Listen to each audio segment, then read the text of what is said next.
저희 사무실 화장실에 이런 멘트가 붙어 있습니다. 물 좀 확실하게 내려주세요. 뒷사람이 당신의 잔여물을 확인할 필요는 없지 않습니까? 볼 때마다 참 기분 나쁘고 내가 안 그랬는데요? 하면서 항변하고 싶은 욕구가 치솟아 오르는데요. 누가 붙였는지 알기 때문에 차마 뗄 수도 없고, 그래서 위에 짧은 실을 붙여서 아래 글로 받은 상처 달래주는 그런 멘트를 붙여놓는데요. 같은 말도 어떻게 표현하는가가 얼마나 중요한지 다들 아시죠? 함께 노력해봅시다. 오늘도 그대 마음에 작은 힐링이 되고픈 자갈자갈, 컨셉 없는 자유로운 방송 시작합니다.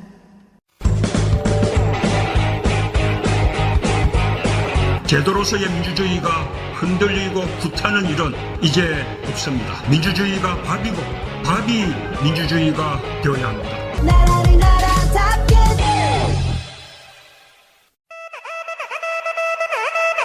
정치 이야기에는 수준이 없다. 삼촌, 정치가 뭐예요? 정치 이야기는 수준이 없다. 푸나 삼촌 정치가 뭐예요? 네. 푼나무님, 민보연님 안녕하세요. 안녕하세요. 예, 안녕하십니까. 네. 오늘은 두 분께 한번 질문을 드려보고 싶어요. 얼마 전에 그 프랑스 관련 정치 기사를 보면서 우리나라는 아직 정치적 의식 수준이 낮다라는 말을 봤는데, 두 분은 본인의 정치 의식 수준 어느 정도라고 생각하세요? 정치의식 수준? 네.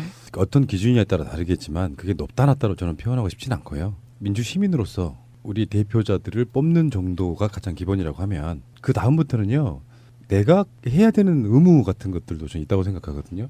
그 의무를 확실하고 명확하게 지킬 때 그게 그 수준이 아주 기본이라고 생각해요.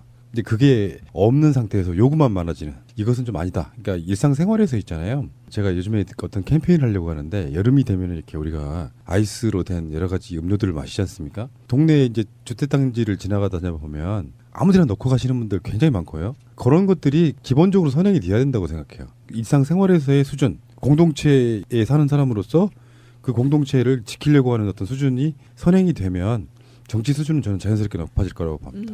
다 모든 것이 함께 가는 것이다. 네. 일리 있는 말씀인 것 같아요. 네, 저는 정치 인식 수준은 저도 정할못이니까 높다고 말할 수는 없을 것 같고, 다른 척도로 제가 생각하고 있는 것은 이제 정치 참여 수준으로는 가끔 생각해 볼 때가 있어요. 저 같은 경우에는 투표는 하지만 투표 운동까지, 그러니까 선거 운동에 뛰어들 정도로 정치에 적극적으로 참여하고 있지는 않은 그 정도 수준이라고 저를 세팅해 놓고 있습니다. 수준 낮다고 생각하지 않아요. 그 수준이라는 게 아주 객관적인 데이터가 있는 게 아니에요. 어떤 어느 정도 열정을 갖고 뭔가를 하느냐지 그것은 수준이 낮아서가 아니라 아직 사회적 경험이 많지 않은 정도로 저는 바꿔도 된다고 생각해요. 네, 반드시 꼭 행동으로 이어져야지만 그게 수준이 높은 거다라고는 생각하지 저도 않습니다. 다만 이제 뭐 다른 나라 유럽의 특히나 유럽의 정치와 비교했을 때 우리나라 사람들의 인식이 정말 그렇게 낮은가? 저는 좀 의문이기도 했거든요. 그래서 아니다. 우리도 다 올바른 사고와 인식하고 있다라는 생각을 하고 있는데 저평가받고 있는 것이 아닌가라는 생각을 해봤습니다. 우리는 세계적으로 가장 높은 수준의 정치 수준 갖고 있다고 봐요. 이번 박근혜 탄핵 정국이 우리 국민들의 정치적 수준이 높음을 세계 만방에 자랑한 정치 선진국들을 가도 우리보다 훨씬 떨어진 사람들 굉장히 많습니다. 진짜 중요한 건 촛불 시민으로 대표되는 그 수준은 이렇게 높은 나라는 없다. 폭력 한 건도 없이 법에 의해서 대통령을 끌어내리는 수준은 미국도 지금 보여주고 있지 못하잖아요. 그걸로만 보면 전 세계에서 저는 1위라고 봅니다. 네, 맞습니다. 네, 오늘의 질문 부탁드립니다. 보현님. 첫 번째 질문. 인사청문회 털어서 먼지가 안 나오는 사람은 진짜 없나요? 진짜 없을까요? 과연? 문재인.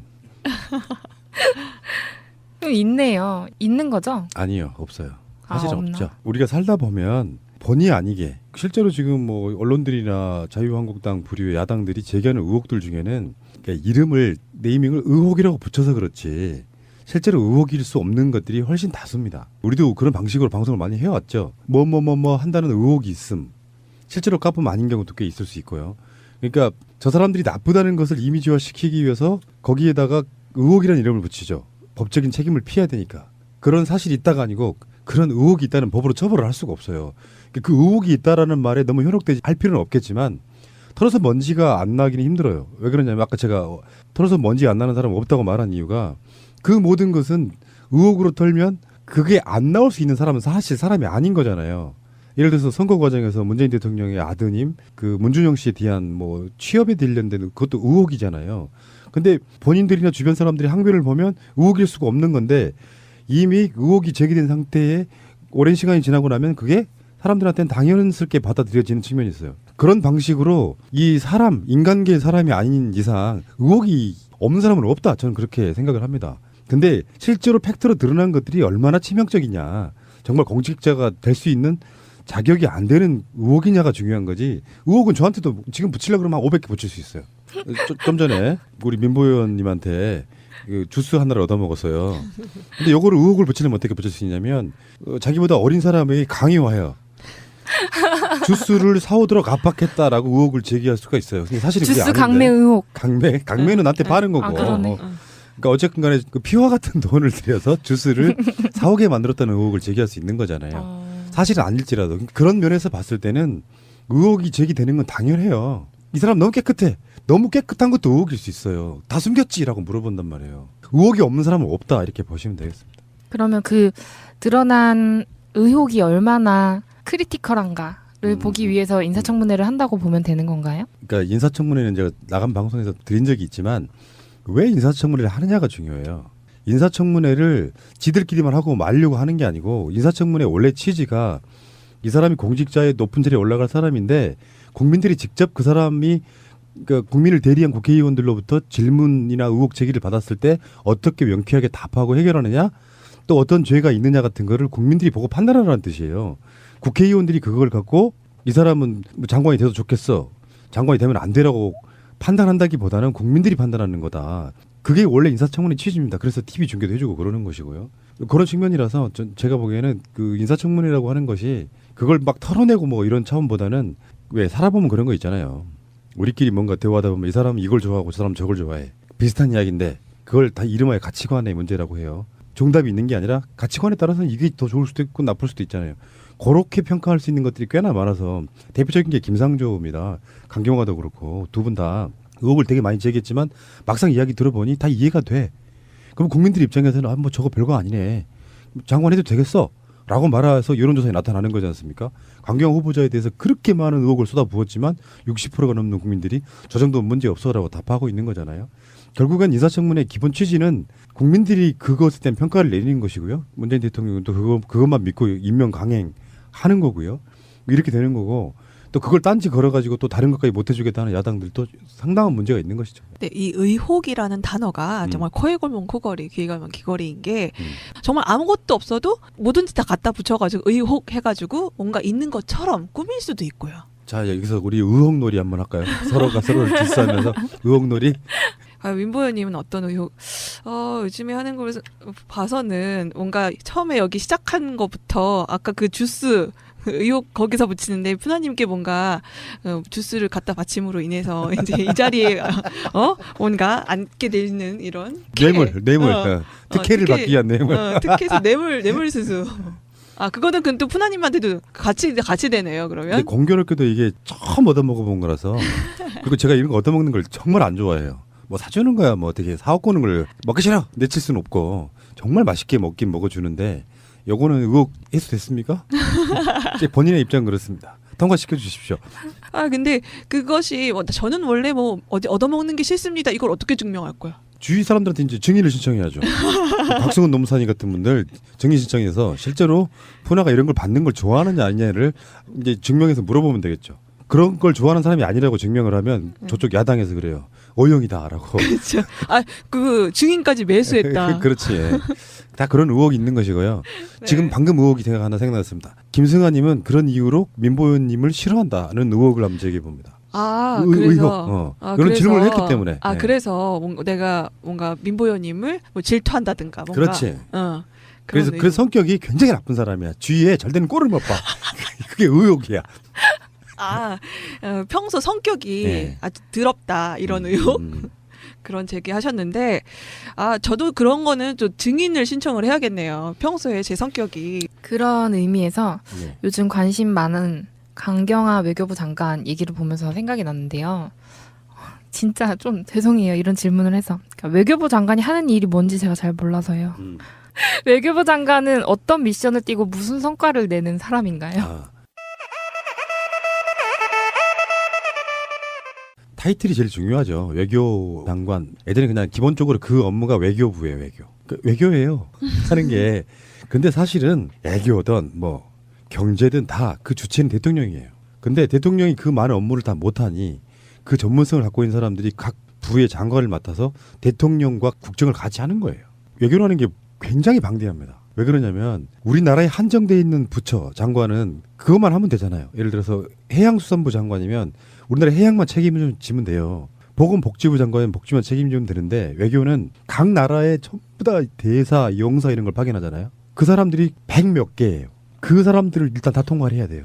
그 나라에 있는 우리나라가 파견한 그 대사나 영사 이런 사람들. 그리고 한국이란 나라가 뭐 G20 뭐 이렇게 있고 세계 최강대국도 있고 우리보다 훨씬 잘 사는 나라도 있고 정치적 수준이 높은 나라도 있고 그 사람들과의 모든 관계를 일단 외교부가 잘 조정해 가면서 대통령의 외교를 돕는 것이죠. 그러니까 이번에 강경화 외교장관 후보자 같은 경우도 28일 날 문재인 대통령이 미국을 가는데 강경화 후보자가 외교부 장관으로서 같이 가야 된단 말이에요. 그래서 지금 문재인 대통령이 강경화 후보를 장관으로 임명하는 거예요.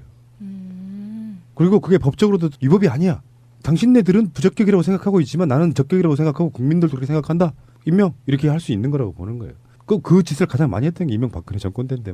맞아. 외교부 장관이 그러니까 대통령의 외교를 담당하는 사람이다. 네. 이렇게 정리를 하면 될까요? 대통령애라는 표현보다 국민의 외교라고 보는 게 훨씬 맞겠죠. 주는 대통령인 것이고 거기에 서브 개념이 저는 외교부라고 보는 거예요. 그런데 새날은 그 모든 담당이 1인이라는 거. 아니 뭐 그거는 저는 이 정도는 제가 할 수 있고요. 대통령은 못하죠 그렇게. 대통령이 직접 막 전 세계로 전화기 돌리고 이렇게는 못하는 거지. 네, 알겠습니다. 세 번째 질문 조금 다른 얘기예요. 요즘에 이제 개발도상국에도 관심을 많이 가져요. 제가 소셜벤처 쪽에 있다 보니까 개발도상국에 뭐 한다는 그런 소셜벤처들 되게 많아요. 물 뭐 식수를 정화해주는 기계, 우물 파는 기계. 이런 개발도상국을 원조하는 방법들이 어떨 때는 가끔 물고기를 그냥 잡아서 주는 게 아닌가. 그러니까 물고기 잡는 방법을 알려주는 게 진짜 원조가 아닌가? 그런 생각이 들 때가 많아요. 물고기를 잡는 방법을 알려주는 개발도상국 원조라는 건 어떤 방향일지, 어떤 방법일지에 대해서 혼자 고민해보다가 어려워서 들고 왔습니다. 이거는 우리 승아님이 또 그 비슷한 일을 아프리카까지 하고 가서 돌아왔잖아요. 네, 맞습니다. 그래서 그때 그런 이야기를 방송을 한번 여러 번 나간 시리즈로 나간 적 있죠. 말라위? 네, 정말 아프리카 최극빈국이라는 말라위에서 한 보름 정도 보내고 왔는데요. 거기 가면서 진짜 그런 걸 많이 느꼈어요. 보현님께서 지적하셨던 정말 그냥 물고기를 잡아다 그냥 주기만 하고 잡는 법을 가르쳐주지 않았기 때문에 지난 한 30년, 50년 가까이 지난 시간 동안 원조를 해줬지만 정말 밑빠진 독에 불붙기였고 사람들을 어디 가면 그냥 꽁돈이 생긴다. 라는 인식만 가지고 살게끔 그래서 뭐 굉장히 어린 아이들도 가장 처음 배운 영어가 기분이 뭐니 뭐 이런 것을 보니까 정말 너무 마음이 아팠습니다. 그래서 많은 단체들이 그 후원한다고 하고선 현지 가서 그 뭐 물펌프 뭐 이런 거 설치해서 사진 찍고 또 한국이나 뭐 각 본국에 돌아와서 홍보를 하는데 홍보용으로만 쓰이지 또 그때만 지나면 또 그거는 또 사후 관리가 안 되면 또 폐허가 되잖아요. 그런 모습을 되게 많이 겪는다고 하더라고요. 그쪽도. 그런데 물고기를 잡아다가 그냥 주는 게 사실은 제일 편하기 때문에 그렇게 하는 겁니다. 그리고 물고기 잡는 법을 가르치는 거는 이게 굉장히 많은 시간을 꾸준히 끈기를 가지고 차근차근 가르쳐 줘야 되는 거기 때문에 일시적인 이벤트성으로 할 수가 없어요.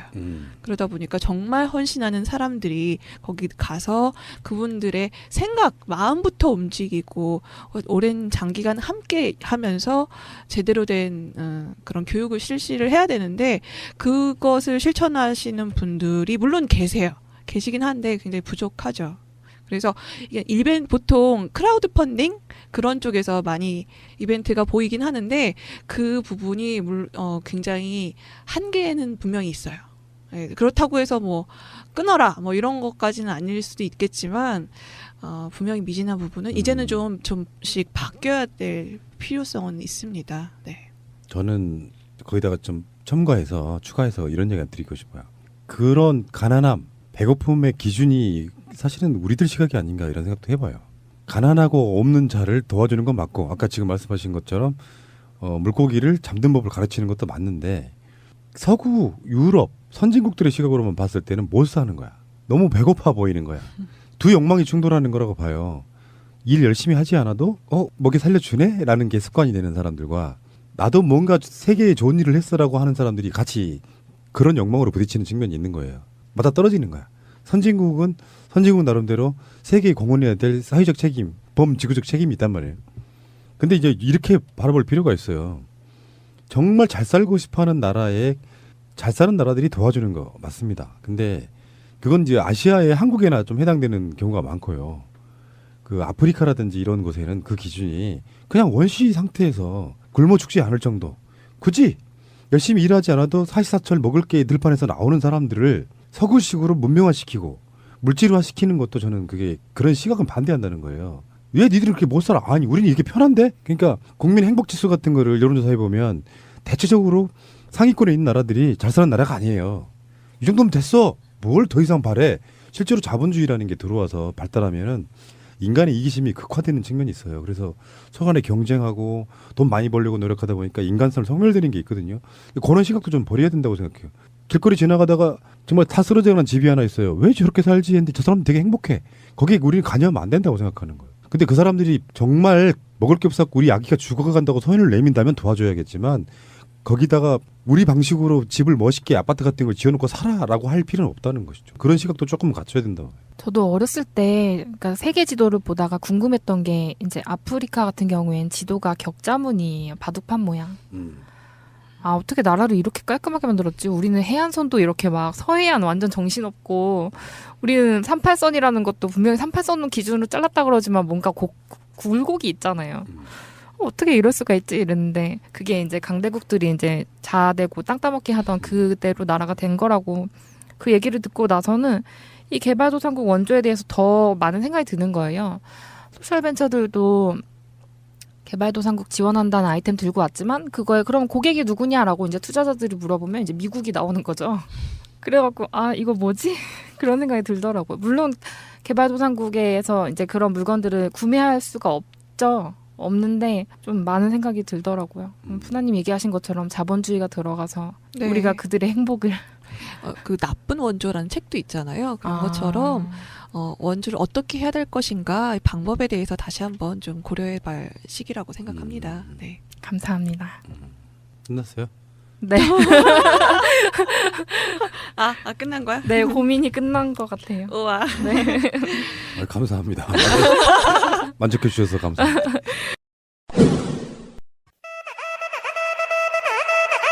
곽승훈 노무사의 노동 이야기.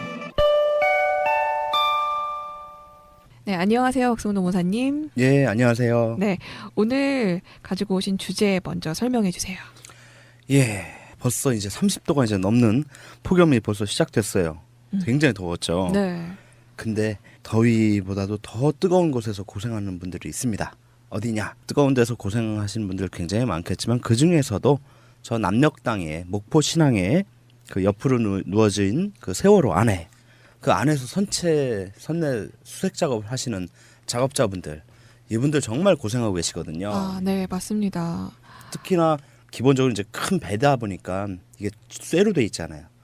근데 그 쇠 안에 들어가는 거기 때문에 얼마나 달궈져 있겠어요. 지금 뜨거운 여름 햇볕에 굉장한 그 고열 속에서 고생들을 하고 계시는데 아직도 이제 미수습자 5분의 시신을 수습하려고 한참 고생하고 계시는데 근데 이 미수습 그 현장 작업자분의 지인분이 현장에서 상당히 좀 이해하기 어려운 일들이 벌어지고 있다라고 해서 6월 12일 딴지일보 자유 게시판에 글을 올리는 것이 있습니다. 그래서 그 사연을 한번 소개해드리고 싶어요. 네, 이 자유 게시판 글을 그럼 제가 읽도록 하겠습니다.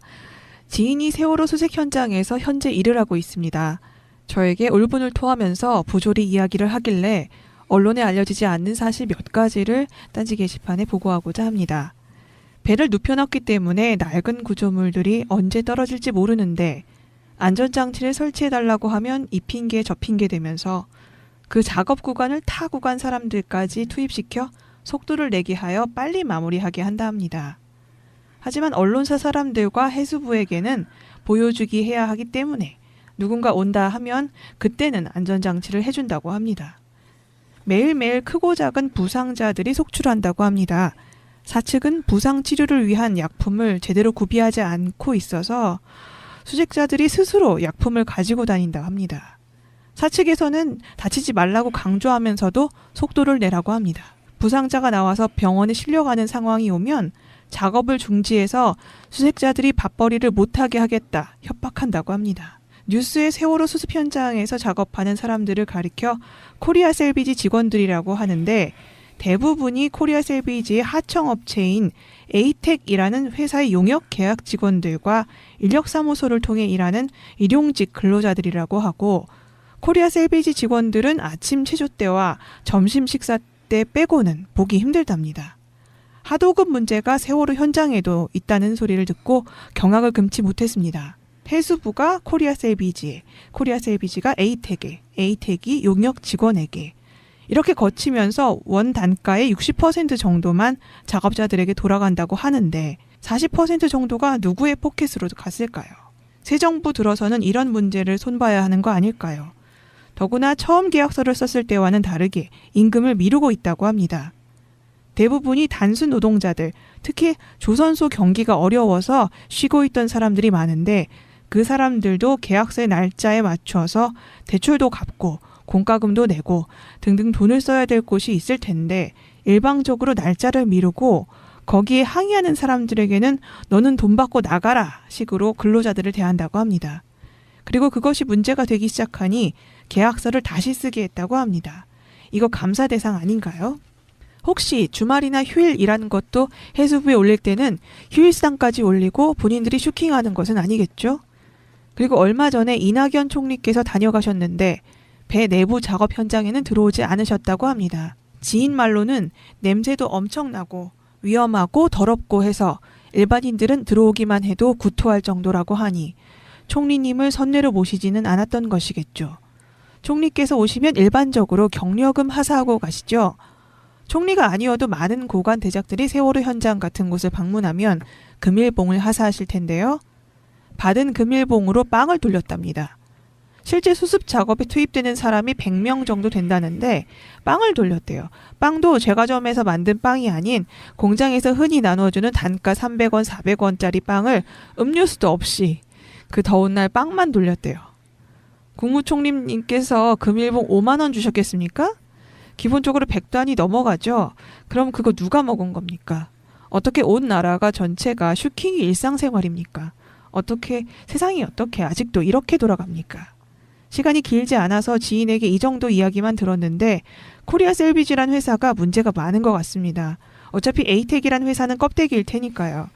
많은 조선소 하청업체들이 본청 회사 고위직 출신들이 만들었거나 친인척 회사인 것처럼 말이죠. 더욱 빨리 남은 5명의 유해도 수습되기 바람과 동시에 악덕업체의 갑질 및 진상 듣고 나니 참 우울해지네요. 정말 우울해지네요. 그렇죠. 느낌 어떠셨어요? 읽어보시면서. 분명히 뭔가 있는데요, 진짜. 와. 그렇죠. 굉장히 그 일반인이 그냥 상식적으로만 봐도 그 열받음이 많이 좀 느껴지는 그런 그 고발성의 글이었습니다. 물론 뭐 지인의 말을 옮긴 것이기 때문에 뭐 100% 다 맞다. 이것이 진실이다. 이렇게 단언할 수는 없겠죠. 하지만 근데 이런 일이 워낙에 비일비재하잖아요. 뭐 현재 한국에서는 우리나라에서 그래서 얼마든지 상상도 갈 수 있겠죠. 거짓말이거나 이거를 지어냈다거나 하지는 않으셨을 것 같아요. 분명히. 예, 적어도 이것이 뭐 완전한 허구다. 완전히 거짓말이다. 이렇게 치부하기에는 좀 어렵지 않을까 싶습니다. 보통 이런 식으로 하청의 재하청 작업이 이루어지는 곳들이 굉장히 많잖아요. 뭐 큰 건설업 현장은 말할 것도 없고요. 이렇게 그 커다란 일을 하는 곳에는 필연적으로 하청의 재하청은 거의 100%라고 보면 되죠. 네, 결국 그리고 가장 위험한 것은 하청 맨 마지막에 있는 사람들이 맞더라고요. 그렇죠. 우리 그 대선 기간이라서 우리가 뭐 많은 관심을 두지는 않았겠지만 지난 5월 1일 노동절에도 거제 삼성중공업의 그 사고로 6명 사망하는 사고 있었잖아요. 그 사망 근로자들이 전부 다 용역업체, 하청업체 근로자들 뿐이었던 거죠. 그 원청업체인 삼성중공업 근로자들은 전부 다 노동절이니까 쉬러 네, 쉬고 맞습니다. 있는데. 네.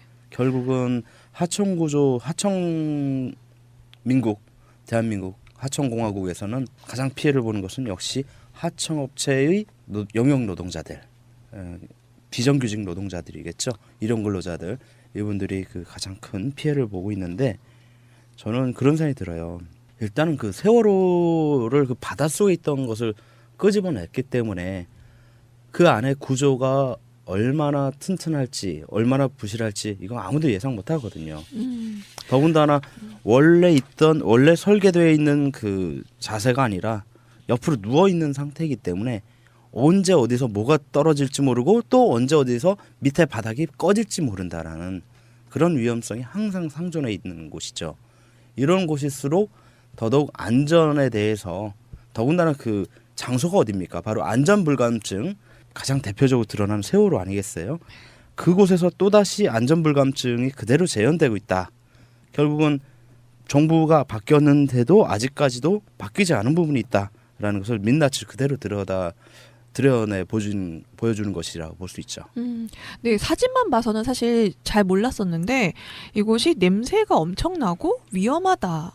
라는 말씀을 하셨어요. 좀 새로운 제가 잘은 몰랐었는데 물론 이제 옆으로 누워 있기 때문에 이게 잘못 원래 구조가 아닌 것이 분명히 위험할 수도 있겠다라는 생각이 드는데 냄새가 심하다는 거는 또 왜 그럴지 혹시? 이유는 여러 가지가 있을 수 있겠습니다만 아무래도 이제 3년 동안 깊은 바닷속에 빠져 있었잖아요. 그럼 그 안에 많은 그 퇴적물들, 뻘들 이런 것들이 있었겠죠. 이것들이 이제 바닷물 속에 있을 때는 냄새가 안 나겠지만 이제 지상으로 올라와서 건조되면서 그 동안에 이제 그 안에 있는 수많은 미생물들, 눈으로도 보이지 않는 미생물들의 사체들을 썩어가는 그 냄새들이 엄청나겠죠. 그렇구나. 그리고 이제 그 원래 세월호에 선적되어 있던 수많은 음식들 그런 것들도 엄청 많이 썩어 갔겠고요. 그러다 보니까 거기다 또 뭐 수초니 이런 것들 뻘들 네. 다 합쳐지면은 냄새들이 엄청나게 심합니다. 더군다나 그랬겠네요. 굉장히 덥잖아요. 그 실내 내부 온도는 우리 외부가 지금 30도 넘어도 좀 덥다고 하는데 쇳덩어리 안에 들어가 보면 40도를 넘어갑니다. 네, 기본적으로. 앞으로도 이제 여름 다가오고 점점 온도가 올라갈 텐데 좀 걱정입니다. 그러면은 이분이 게시판에 올리신 글 가지고 노동법적으로 본 현장의 문제점 한번 짚어주시죠. 일단 가장 첫 번째로 눈에 띄고 가장 큰 문제가 되고 가장 공분을 사는 부분이라고 보여집니다. 안전장치의 미비 이 부분입니다. 이게 뭐 로봇가 들어가서 작업을 하는 것도 아니고 더군다나 사람이 들어갈 수밖에 없는 것이 미수습자의 유해를 조금이라도 손상 없이 갖고 나와야 되기 때문에 수습해야 되기 때문에 사람이 결국 들어가서 조심조심 작업을 해야 된단 말이죠. 그런데 이 사람 자체가 위험에 노출될 수밖에 없는 환경이에요. 아까도 얘기했지만 고열에다가 또 그 심한 악취 그리고 환경적인 그리고 언제 붕괴 위험 그리고 낙상의 위험 이런 산업 현장에서 일어날 수 있는 모든 위험들이 다 지금 세월호 내부에서 다 있다는 것이죠. 상존하고 있는 것. 이런 상황에서는 안전조치가 필수적인데 이것은 우리 산업안전보건법에서도 규정하고 있어요. 왜 그렇지 않습니까? 우리가 아무리 좋은 보상도 사고 예방보다 좋을 수는 없다라는 것이죠. 사람이 다치고 또는 죽고 나면 10억이 아니라 100억을 보상해 주더라도 사람은 다시 되살아나지 않거든요. 그렇기 때문에 우리 사고가 났을 때 이후의 보상에 대해서 규정하고 있는 노동법이 산업재해보상보험법이라면 산재를 미리 예방하기 위해서 만들어진 법이 바로 산업안전보건법이에요. 따라서 산업안전보건법은 산재법보다도 훨씬 많은 규정들이 있습니다. 그리고 산재법하고는 달리 처벌 규정들이 많고 그 처벌의 수위가 어마어마하게 높습니다. 예를 들어 우리 근로기준법에서는 근로기준법 최고의 그 벌칙 조항이 5년 이하 징역 또는 3천만 원 이하의 벌금까지가 최고치인데 산업안전보건법에서는 특히 안전조치를 미비했을 때 무려 7년 이하 징역 또는 1억 원 이하의 벌금을 처하도록 돼 있어요. 어허. 그래서 산업안전보건법이 그래서 무서운 법이라고 하는 겁니다. 실제로 사고 현장에서 특히나 사망자가 일어나면은 그 사망자 일어난 사고에 대해서 사업주가 안전조치를 미비했을 때는 사업주를 구속시킬 수 있고 그 사업주는 최대 7년까지도 징역형을 살 수가 있는 부분이에요. 이거 다시 좀 한번 좀 살펴봐야겠는데요. 예, 구체적으로 살펴볼게요. 산업안전보건법 제23조에는 이렇게 규정되어 있어요. 제23조 안전조치 1항 사업주는 사업을 할 때 다음 각 호의 위험을 예방하기 위하여 필요한 조치를 하여야 한다. 1. 기계, 기구, 그 밖의 설비에 의한 위험. 2. 폭발성, 발화성 및 일환성 물질 등에 의한 위험. 3. 전기, 열, 그 밖의 에너지에 의한 위험. 그리고 2항에 이렇게 또 규정되어 있습니다. 사업주는 굴착, 채석, 하역, 벌목, 운송, 조작, 운반, 해체, 중량물 취급, 그 밖의 작업을 할 때 불량한 작업 방법 등으로 인하여 발생하는 위험을 방지하기 위하여 필요한 조치를 하여야 한다. 3항 사업주는 작업 중 근로자가 취락할 위험이 있는 장소, 토사, 구축물 등의 붕괴할 우려가 있는 장소, 물체가 떨어지거나 날아올 위험이 있는 장소, 그 밖에 작업 시 천재지변으로 인한 위험이 발생할 우려가 있는 장소에는 그 위험을 방지하기 위하여 필요한 조치를 하여야 한다. 이것이 산업안전보건법 제23조에 나와 있는 안전조치의 규정들입니다. 그러면 이 필요한 조치에는 어떤 게 들어가나요? 또 이것이 제대로 구체적으로 나와 있지 않으면 또 이거 했으니까 난 한 거야 라고 빠져나갈 수 있지 않을까요? 예, 그렇습니다. 그래서 그 필요한 조치는 이런 위험을 방지하기 위해서 사회통념상 사업주가 최선을 다해서 할 수 있었다. 사고의 예방을 위해서 할 수 있다는 정도의 조치를 해야 된다는 것이죠. 가장 기본적인 것은 예를 들어 우리 그래서 건설 현장 보시면 건물 하나 지을 때 옆에서 지나가면서 보신 적들 많이 있을 거예요.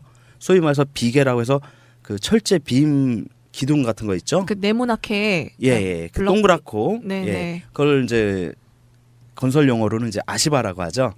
아시바라고 그걸 딱 쌓고 거기에다 이제 비계라고 만듭니다. 그게 그 비계라고 하는데 그래서 발판 같은 것들을 만들 때 그걸 발판을 딛고 이제 작업을 하는데 그것이 발판이 만약에 붕괴하면 바로 추락할 수 있기 때문에 그 밑에 최소한 그물을 설치해야 된다. 이것이 이제 안전 조치인 거죠.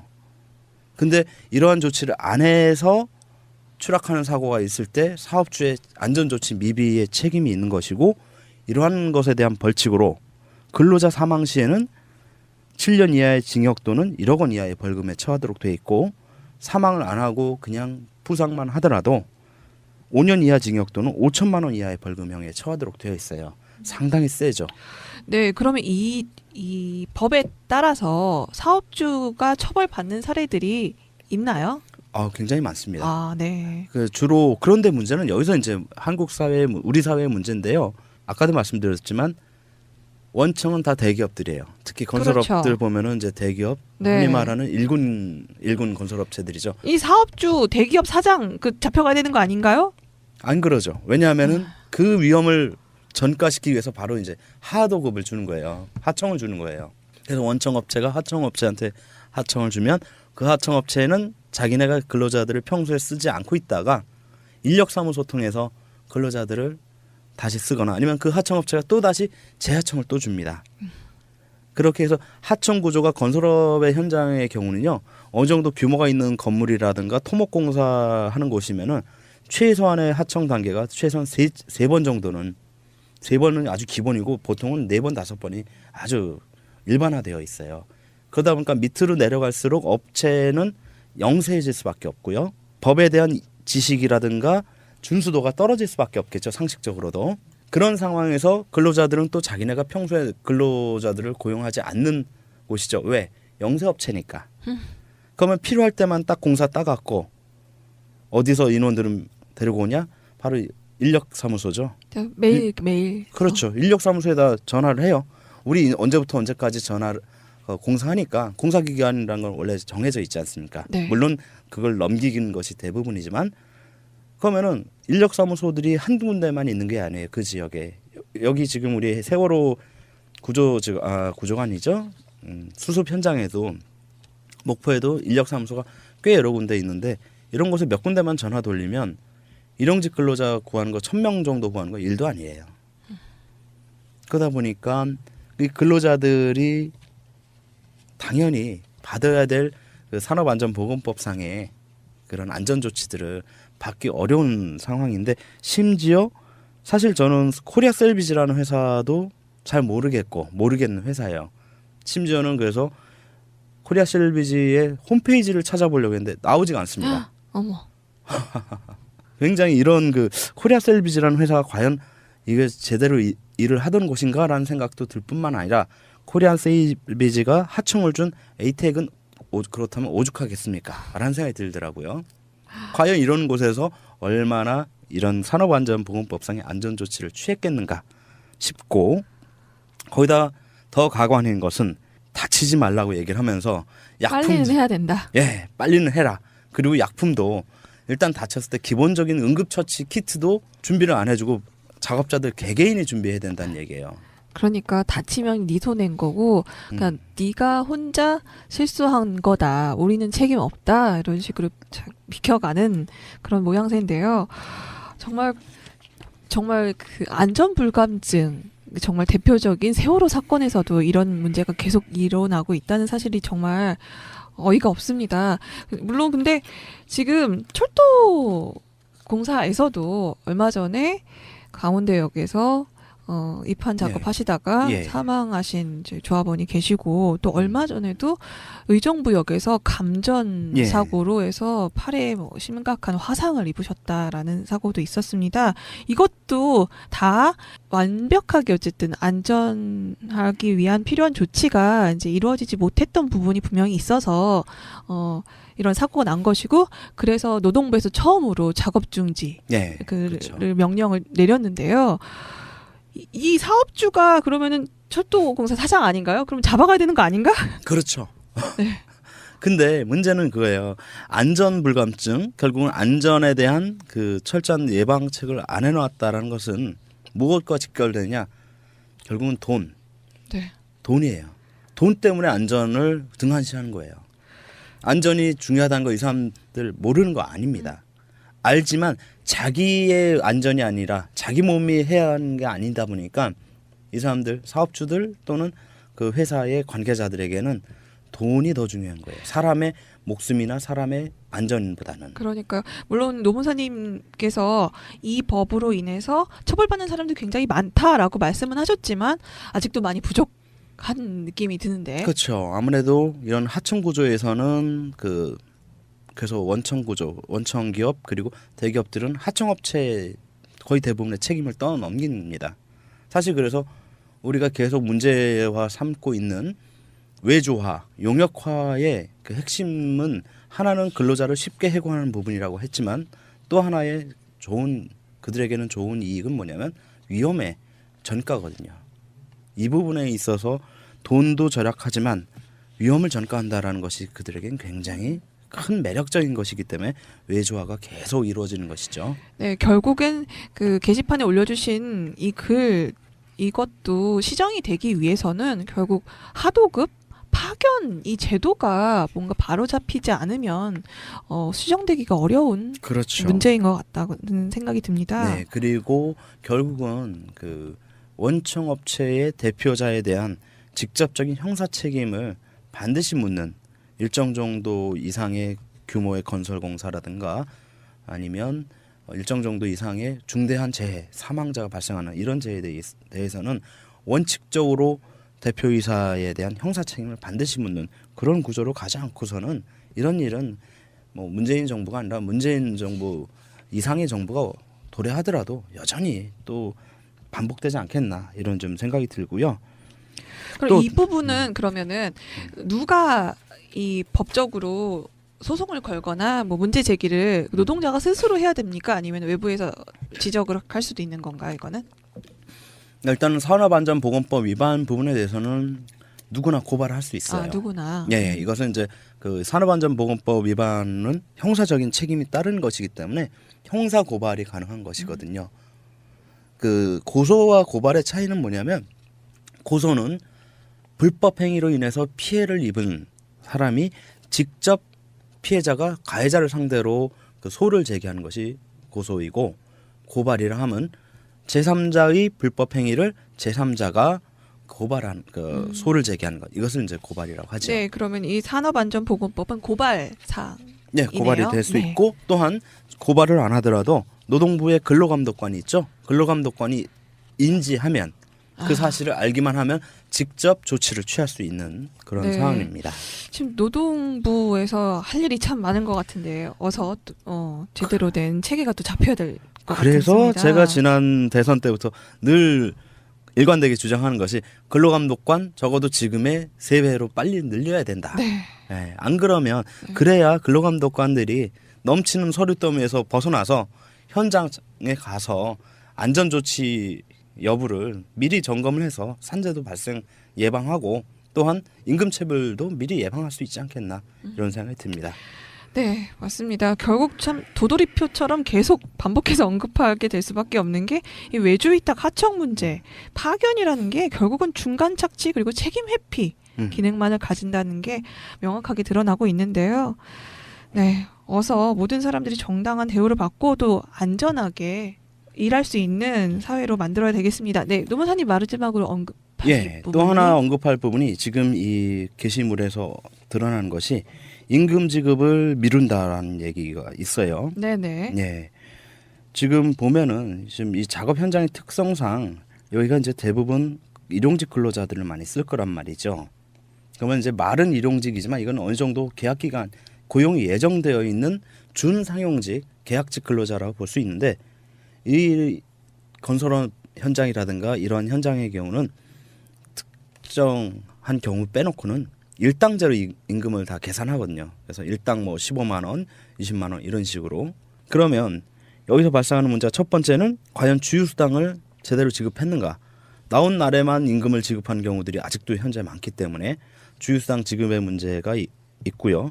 또 지연 지급하고 있다라는 문제, 이게 더 큽니다. 아까 그 게시글에도 네. 글 쓴 분께서 말씀하셨듯이 근로자들은 받은 임금을 가지고선 자기의 생활을 미리 계획하고 그 계획에 맞춰서 소비를 하고 소비한 것에 대한 보충을 하도록 되어 있는데, 임금 지급일을 사용자가 멋대로 지연을 시켜버리면 근로자들의 삶에 타격이 올 수밖에 없거든요. 따라서 1985년도의 대법원 판결은 정기 임금 지급일에 하루라도 밀려서 늦게 지급을 한다면 이것은 임금 체불이다, 이렇게 판결을 내린 상황이 있습니다. 따라서 이 경우에는 근로의존법 109조에 의해서 3년 이하 징역 또는 2천만 원 이하의 벌금형에 처해질 수 있습니다. 그런데 이걸 가지고 노동부에 만약에 근로자가 현재 제소를 한다 하면은 그 근로자는 해고당하겠죠? 예, 일용직이기 때문에 뭐 해고를 다투기도 어려울 상황이 될 수도 있어요. 하다 보니까 근로자들은 지금 사용자가 임금을 마음대로 지급을 늦추거나 아니면은 매월 말일날 지급하기로 했던 것을 이제 다음 달 5일로 이제부터는 지급한다, 이런 식으로 바꾸더라도 어떻게 저항할 방법이 없다라, 그런 그 문제점이 있습니다. 네, 이 글에서만 이제 큰 문제만 뽑아봐도 산업안전보건법 위반 그리고 근로기준법 위반 이 부분이 있는데, 큰 문제부터 해결하는 것이 순서라 이 부분을 언급하고는 있지만 아까 봐도 이제 돈 슈킹하는 것들 예. 참 이 부분이 좀 크다고 생각합니다. 노동력은 중간 착취가 불가능하도록 헌법에 나와 있다고 하는데요. 이 헌법조차 지켜지지 않고 있어서 이런 하부적인 문제까지도 계속 연관이 돼서 일어나고 있지 않나 싶습니다. 예, 그래서 저는 그래요. 세월호 우리가 참사를 통해서 교훈을 다시 얻고자 하는 부분도 있지만, 이 세월호를 수습하는 이 과정에서 새로운 그 우리가 받았던 교훈을 실행을 해야 되지 않겠나. 그래서 현재 우리 지금 이제 새로 들어선 문재인 정부는 돈이 먼저가 아니라 사람이 먼저다를 모토로 세우고 있지 않습니까?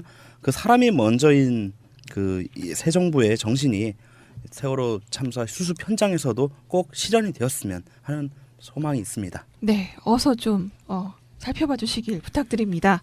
네, 오늘 곽성훈 원사님 말씀 감사합니다. 네, 감사합니다.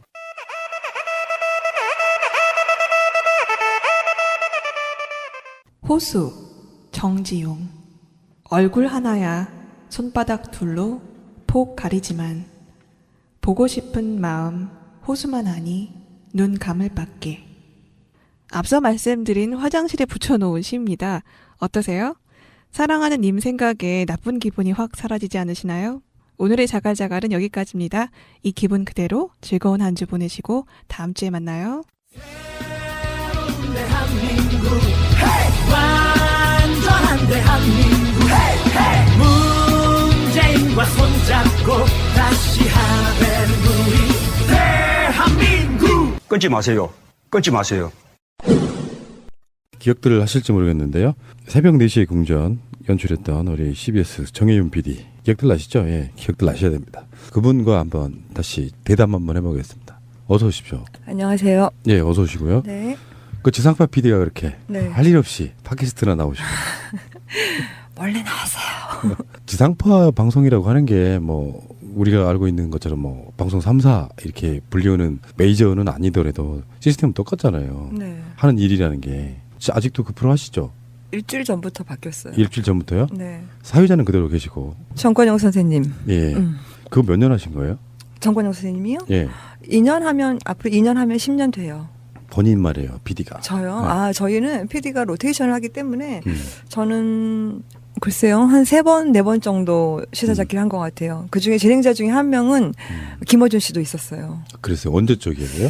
그게 2000년대 초반이고요. 김어준 씨가 처음 저랑 방송한 게 저공비행이라는 프로그램이었어요. 근데 그 저공비행은 문화 프로그램이에요. 그 당시에 문화 프로그램은 라디오 문화 프로그램은 구성이 어떻게 되냐면 월요일은 뭐 음악, 화요일은 영화, 수요일은 미술, 목요일은 오페라 뭐 이런 걸 소개하는 그런 식으로 섹션별로 분류가 돼 있었는데 저희는 그런 것을 하고 그거보다는 문화는 다른 것 같다. 이를테면 친구랑 전화하는 방식, 약속 장소를 정하는 거, 젓가락을 사용하는 거, 속옷을 갖춰 입는 거, 그리고 어떤 음악을 왜 듣는가 이런 것 자체가 문화인 것 같다. 이런 생각을 했던 것 같아요. 그래서 저공비행이라는 프로그램은 문화 프로그램인데 구성이 참 특이했어요. 이를테면 타인의 취향 같은 코너가 있었어요. 당신의 취향은 뭡니까?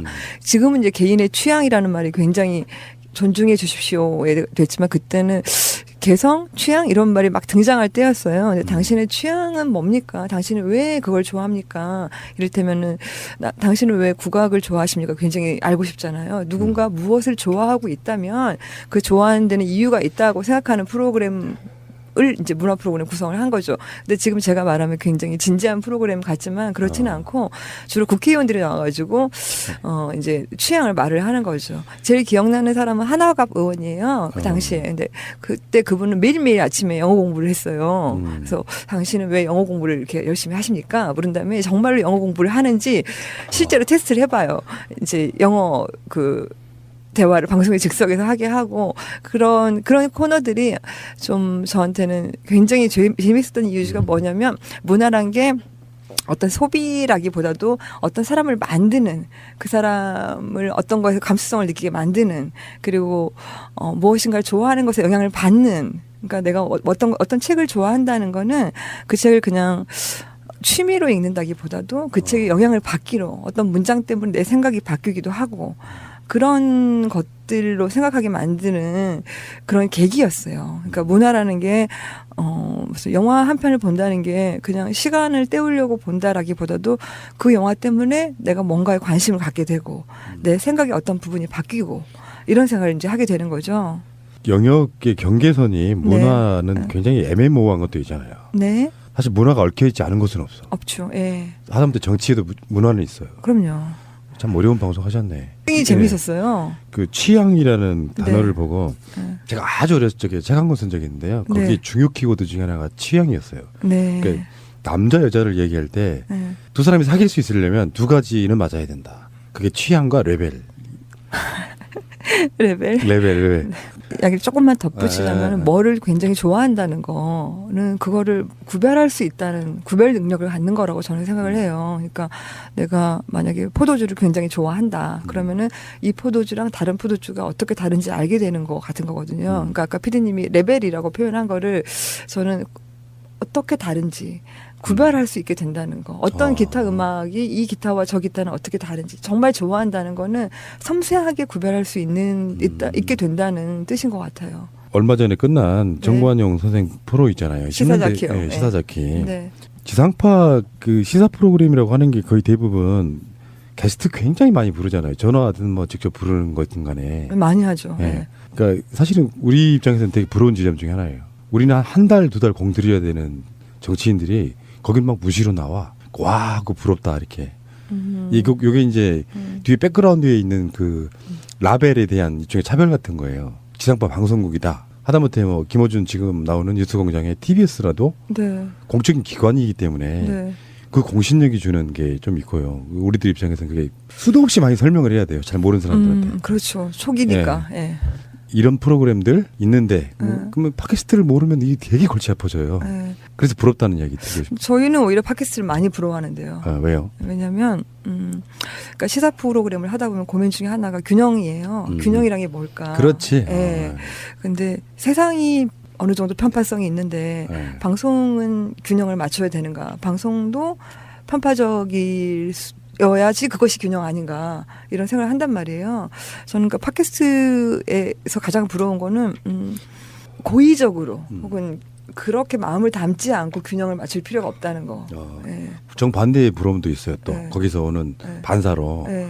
나도 네. 저쪽에 있는 사람들 한번 불러서 들어보고 싶을 때가 있어요. 간혹은. 그럼요. 들어봐야죠. 네. 당연히 들어봐야죠. 근데 예. 요즘에 내가 갖고 있는 언론관은 뭐냐면은 팟캐스트까지 그렇게 할 필요가 없다. 네. 아직도 기존 매체는 네. 상당히 편향적이고 네.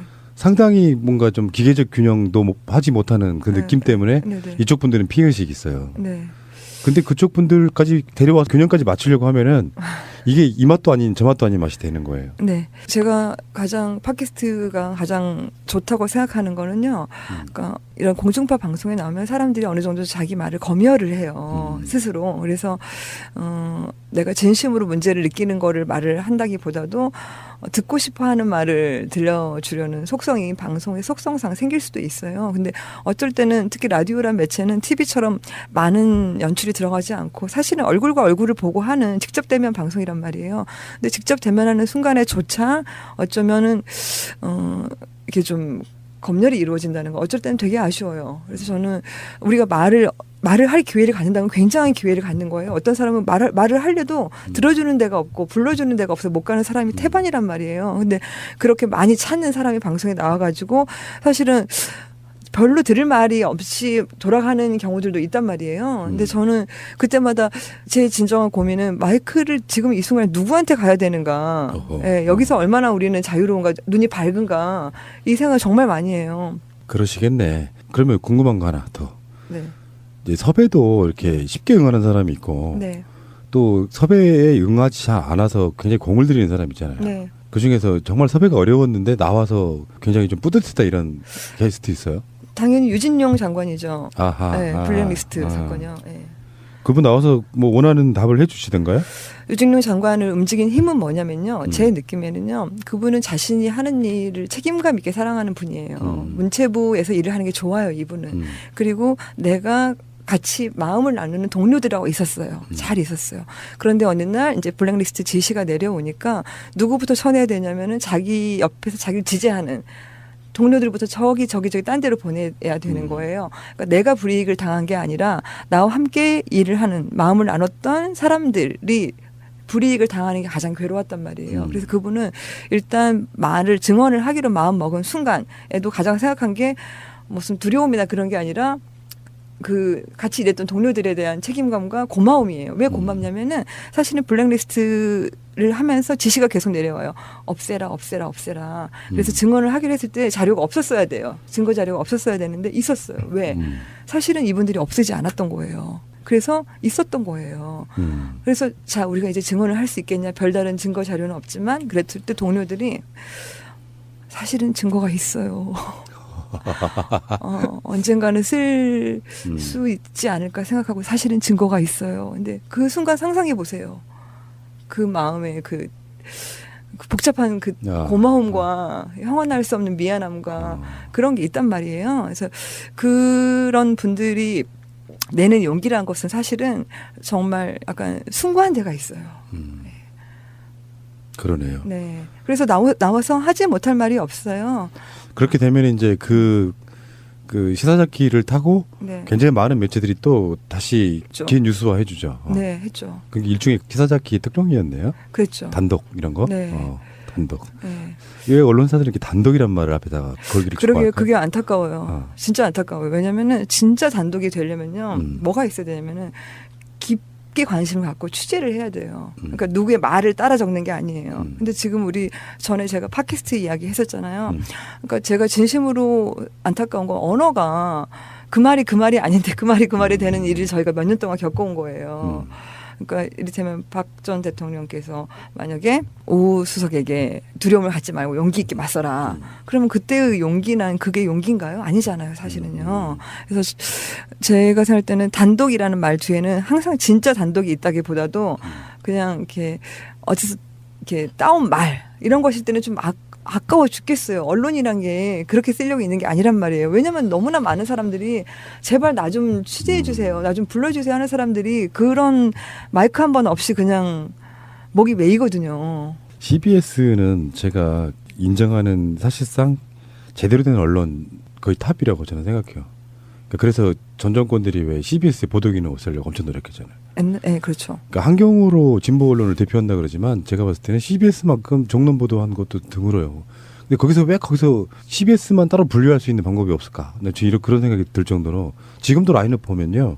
정말 방송들 잘하시는 그 열악한 환경에도 불구하고 우리보다 낫겠지만 그래요. 그 CBS 뭐라고 감사를 드려야 될지 네. 모르겠네요. 그런 말을 들으면 네. 좀 쑥스러워져요. 과연 그런가? 팟캐스트를 듣다가 어느 날 들을 게 없을 때 들었던 게 CBS 라디오였으니까 그분들은 그래도 균형감 있게 뭔가를 잘하더라. 그리고 그런 믿음이 생기면은 저쪽의 목소리가 조금 더 크게 나올 때도 이 사람들은 그냥 들어보자는 차원이지라 그 사람들 목소리를 대변하려고 하는 건 아니라는 그런 믿음이 생기면은 듣는 데 있어가지고 거부감이 좀 떨어지죠.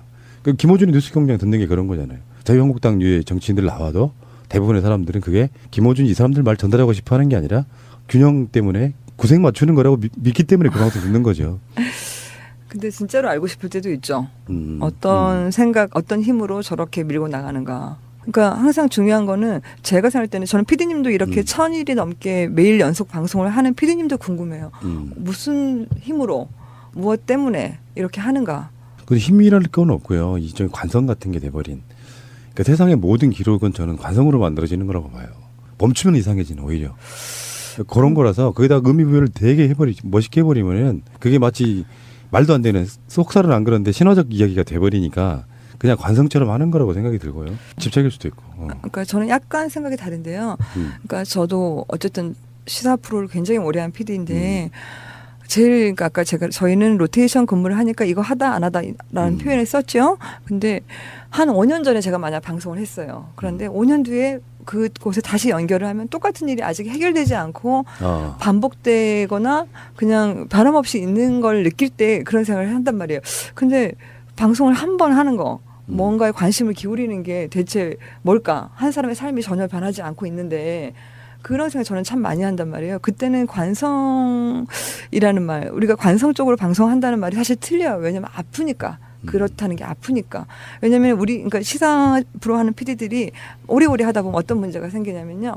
이 뉴스가 정보로 보여요. 뉴스가 이제. 근데 사실은 엄밀히 말하면 뉴스가 발생한다는 거는 누군가의 삶이 바뀌었다는 뜻이에요. 누군가의 삶에 어떤 일이 생겼다는 뜻이에요. 뉴스가 됐다니까. 그렇죠. 네. 어떤 사람이 그 일을 겪고 있다는 뜻이에요. 근데 그것을 보는 순간 관성이라고 하지만 매일매일 사실은 회의하고 지칠 만큼 편집하고 뭐 듣고 이러는 과정이 결국은 이런 날들이 모여야지만 약간의 변화. 아주 많이 모여요. 맞아요. 예. 조금 바뀌지. 예. 생각이 하나 났어요. 질문에 대한 답 중에 하나가 네. 일단 세월호 같은 문제도 나중에 정말 어떤 식으로 결말이랄까 진실이 드러날지는 모르지요. 네. 우리가 알고 있는 것보다 훨씬 아무것도 아닌 사건일 수도 있어요. 그게 해결이 안 된 상태에서 만약에 내가 방송을 그만두거나 저도 사실 방송 그만두고 싶은 적이 얼마나 많았겠어요. 그럼요. 예. 근데 속으로 그런 생각해요. 그 마음을 되돌릴 때는 어떤 생각하냐면은 그 사람들한테 마이크 대줄 공간이 없어지네라는 생각이 들면 못하겠어요. 그게 꼭 세월호뿐만 아니라 정치 이야기 많이 하면 사람들이 많이 듣죠. 이중에 그건 연예 뉴스 같은 거예요. 정치 그쵸. 소비자들한테는. 예, 예. 그런 걸 통해서 그 사이에다가 마이크가 필요한 사람들을 끼워 넣는 그게 사실은 새가 나른다의 전략이었단 말이에요. 그런 걸 이야기해 줄 공간들이 일종의 그분들은 이제 세월호뿐만 아니라 이렇게 민주 시민 사회에 있는 굉장히 많은 분들이 그 통로로 새가 나른다를 이렇게 알고 있어서 인터뷰 요청 같은 걸 해오면 그냥 자연스럽게 서로가 이렇게 연결이 돼요. 그 상황이.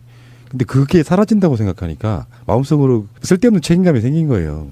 그래서 그만두지 못하고 계속 하고 있는 측면이 없지 않아 있죠. 지금 현재는 그래요. 근데 그 쓸데없는 책임감이 얼마나 중요한지 몰라요. 예. 세상의 모든 일들은 다 그런 식에 의해서 만들어지는 걸 알고. 책 한 권 내셨네요. 오늘 나왔어요. 정혜민 PD가 원래 이제 검색들 해보시면 아시겠지만 PD 플러스 작가인데 뭐 작가를 하는 PD 이런 게 아니고 방송국에서는 PD 하시고요. 책 쓰시는 작가라는 소리예요.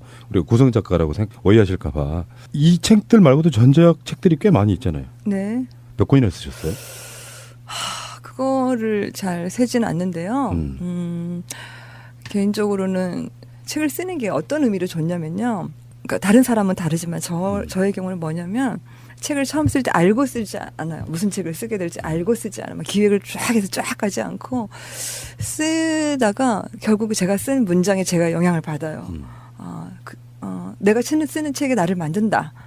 이건 사실 몽테뉴가 한 말인데 저의 경우도 그런 것 같아요. 그래서 매시기 제 책이 갖는 한계는 그냥 저 자신의 한계랑 같아요. 그 다음 책이 그보다 나았다면 정말 다행인 거고. 그래서 다음에 나올 책이 항상 전에 나온 책보다 좀 더 제 스스로한테 중요해지기를 바라는 그 정도 상황이라고 말을 하고 싶어요. 몇 권 쓰신지 모른다. 잘은 모르겠어요. 그만큼 다작하셨다. 다자? 좀 꾸준히 썼다. 뭐 지승호 작가 힘 빌려서 쓰거나 그런 적은 없죠. 지승호요? 네. 인터뷰한 적? 네. 아니요. 제가 인터뷰한 책은 몇 권 있죠. 왜냐하면 그 당시에 인터뷰집들을 내는 가장 큰 이유는 아까 똑같아요. 스포트라이트를 어디에 비출 것인가. 자, 내가 불빛에 들고 있어. 이렇게 등불을 하나 들고 있는데 이걸 어디다 비출까의 문제에서 저의 마음을 사로잡는 사람들이 있었어요. 그런 사람들 대표적인 게 마술 라디오죠. 이를테면. 그런 거는 이를테면은 예를 들어볼게요. 우리나라 한때 지금도 그렇지만 인문학 열풍이 굉장히 많이 불었어요. 근데 저는 그 인문학 열풍의 반대를 어느 정도 했어요. 방송에서도 그런 인문학 프로그램들을 많이 만들었는데 제가 생각하는 인문학은 뭐냐면요. 사람이 어떤 사람으로 살아갈 수 있느냐를 선택하는 문제 같아요. 나는 어떤 사람으로 살 것인가.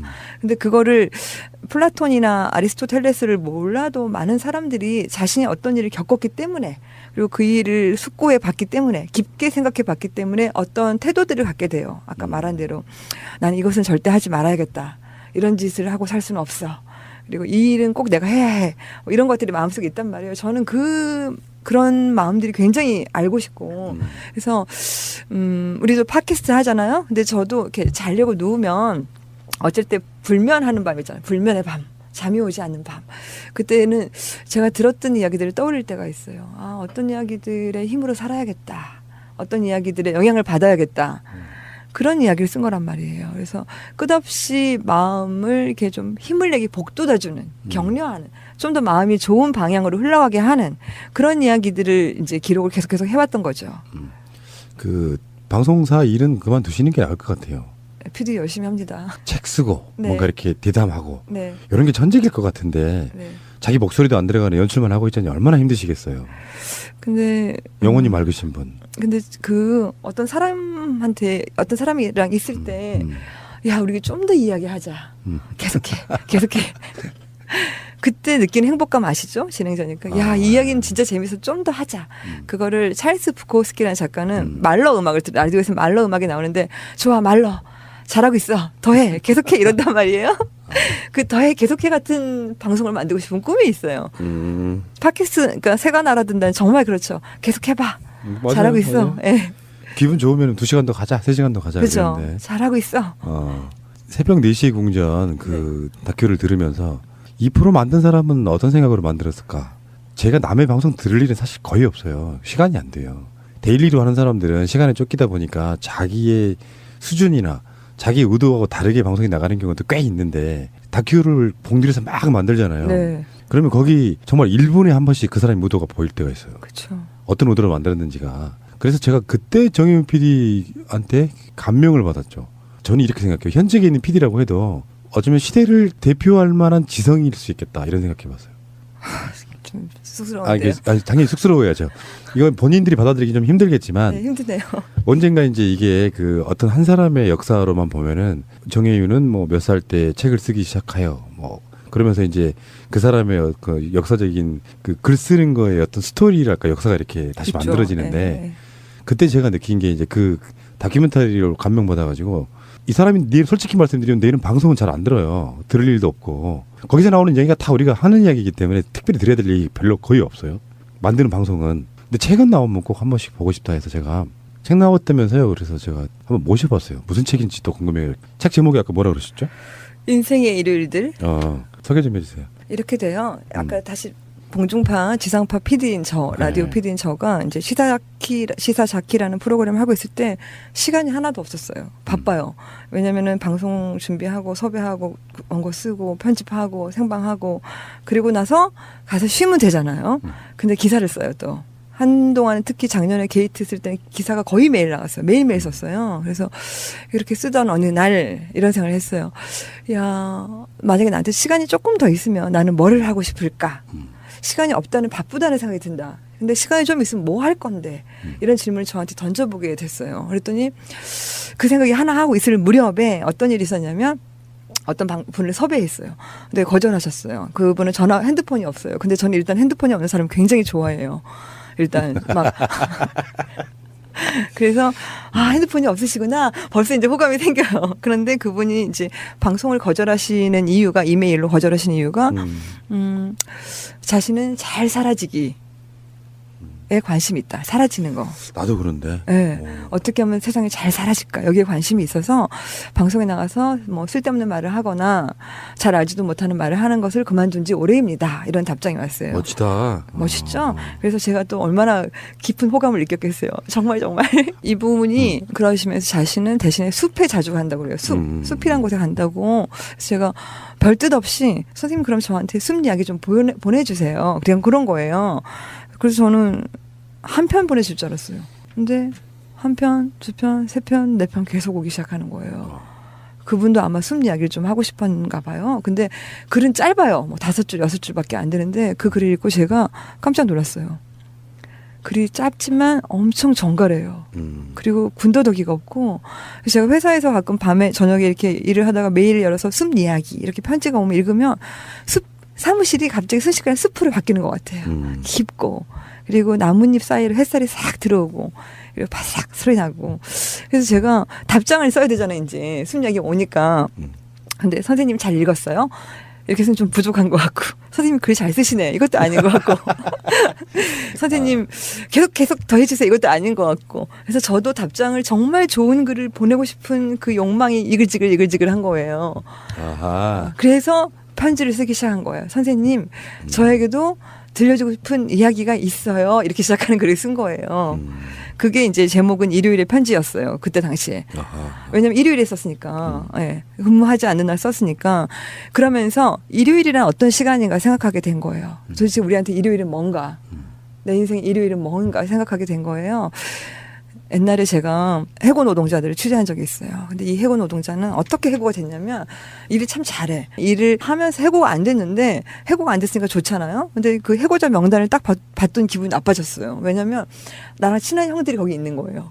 내가 아니라 나랑 친한 형들의 이름이 해고자 명단에 있어요. 근데 그 형들하고 제일 친하거든요. 그 형들한테 일도 배웠고 그 형들한테 바른말 하는 법도 배웠고 그래서 형 소주 한잔 해요. 곧 형 우리 뭐 어떻게 합시다. 형 힘내요. 형 나중에 좋은 일 있을 거예요. 이렇게 다 말을 했는데 자기 말이 자기가 너무 공허한 거예요. 할수록. 그냥 어떻게든 말이라도 해보려고 하지만 그냥 말뿐인 거죠. 그래서 이제 어떡하지? 내가 제일 좋아하는 사람이 오히려 제일 보기가 불편해진 피하고 싶은 사람이 돼버린 거예요. 몇 날 며칠 고민을 하는 거예요. 난 진짜 이 형들을 좋아했나? 이 형들은 나한테 꼭 필요한 사람인가? 고민을 하다가 아무래도 안 되겠다. 말로 때우지 말자. 하고는 같이 파업을 해버린 거예요. 그래서 이 사람은 명단에 없었지만 파업에 동참했기 때문에 회사의 징계를 받아서 징계 해고자가 됐어요. 원래는 해고자가 아니었는데. 그래서 뜻은 용기는 이제 냈지만 그 다음에 이제 용기에 걸맞는 삶을 살아야 되잖아요. 맨날 파업하고 맨날 길거리 자고 노숙하고 뭐 이러고 저러고 하니까 만신창이가 되게 힘든 거예요. 선택은 용기 있게 했는데. 그래서 이제 도저히 생활고를 견디지 못해서 당구장에 취직을 해요. 월화수목금토 이래요. 월화수목금토 월화수목금토 하다가 어느 일요일이 됐어요. 잤어요. 근데 자다가 눈을 떴어요. 근데 이상하게 기분이 행복한 거예요. 나 왜 행복하지? 왜 행복하지? 뭔지 아시겠어요? 나 왜 행복하지? 꼭 해고되지 않았을 때 기분 같은 거예요.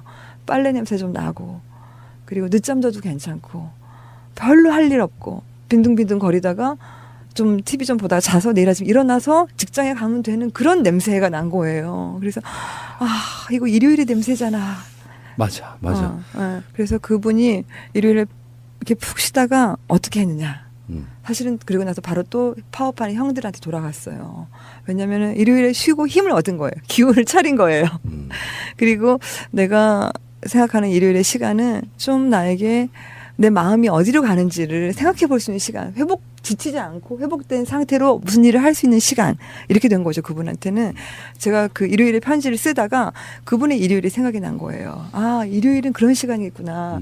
내가 좀 잘 먹고 조금 더 많이 자고 조금 더 쉬어서 훨씬 더 생기를 얻은 다음에 그 다음에 나는 무슨 일을 할 것인가. 어떻게 살 것인가.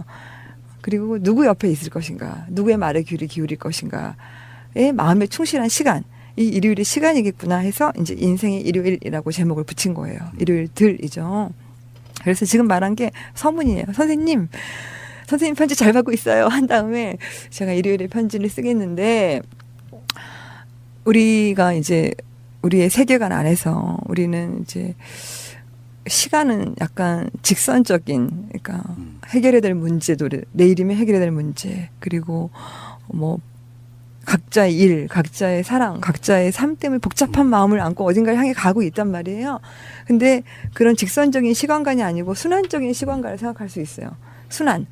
근데 그 시간관 안에서 우리의 자리는 점이 아니라 원의 중심이에요. 이 말은 자아가 중요하다는 말이 아니라 뭔가가 우리에 영향을 미친다는 거예요. 계속.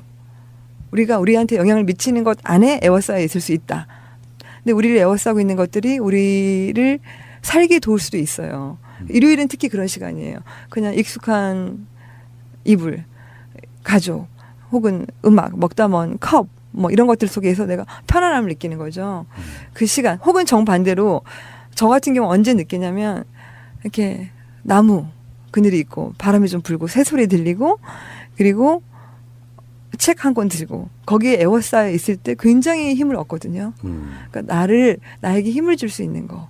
나에게 좋은 영향을 미칠 수 있는 것에 에워싸여 있는 시간까지를 일요일의 시간이라고 저는 표현을 한 거예요.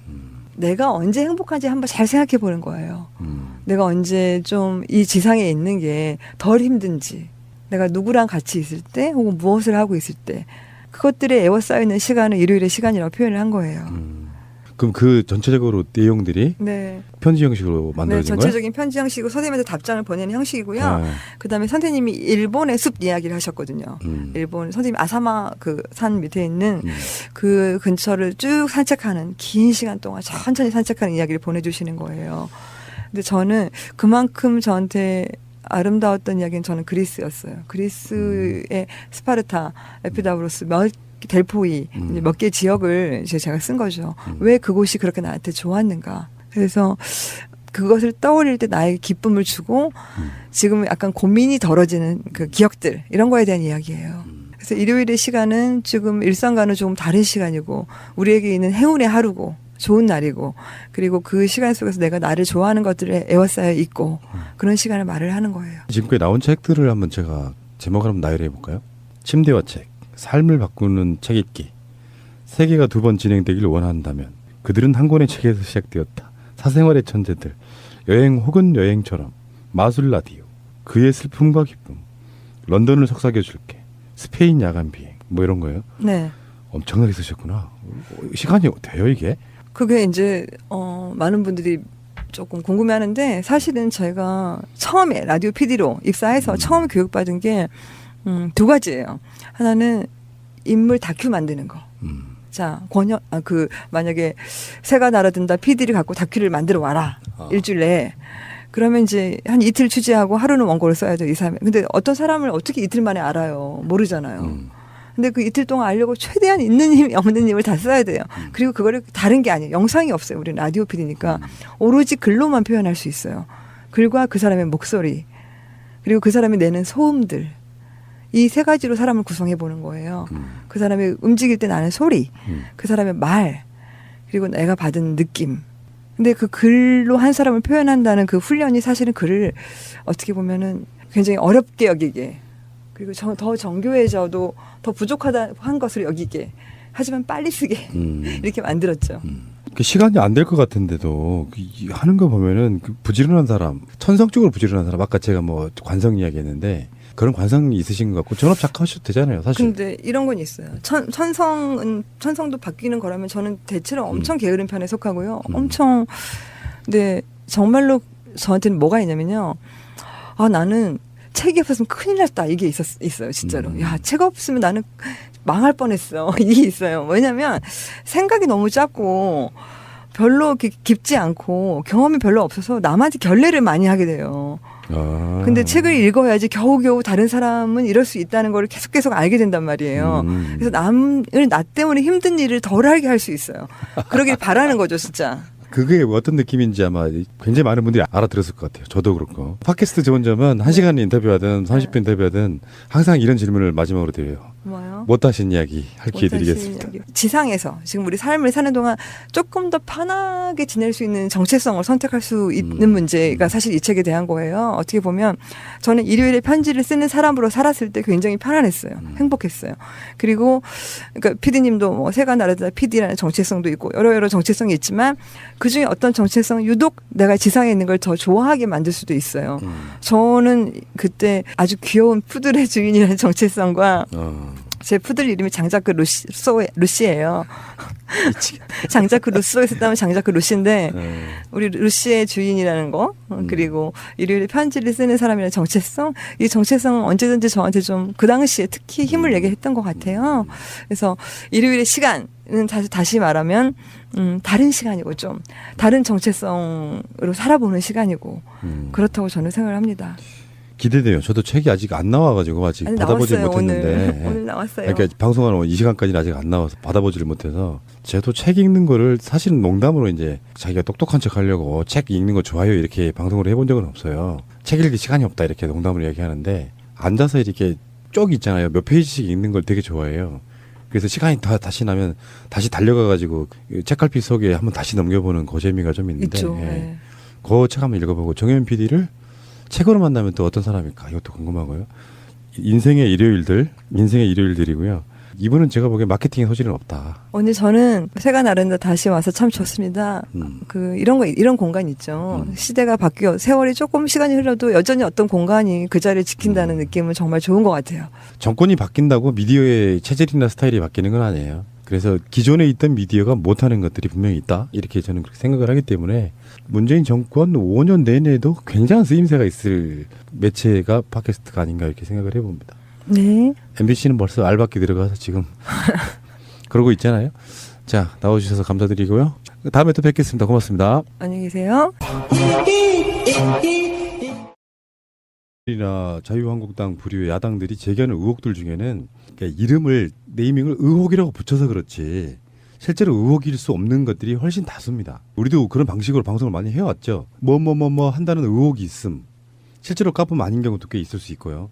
그러니까 저 사람들이 나쁘다는 것을 이미지화 시키기 위해서 거기에다가 의혹이라는 이름을 붙이죠. 법적인 책임을 피해야 되니까. 그런 사실이 있다가 아니고 그런 의혹이 있다는 법으로 처벌을 할 수가 없어요.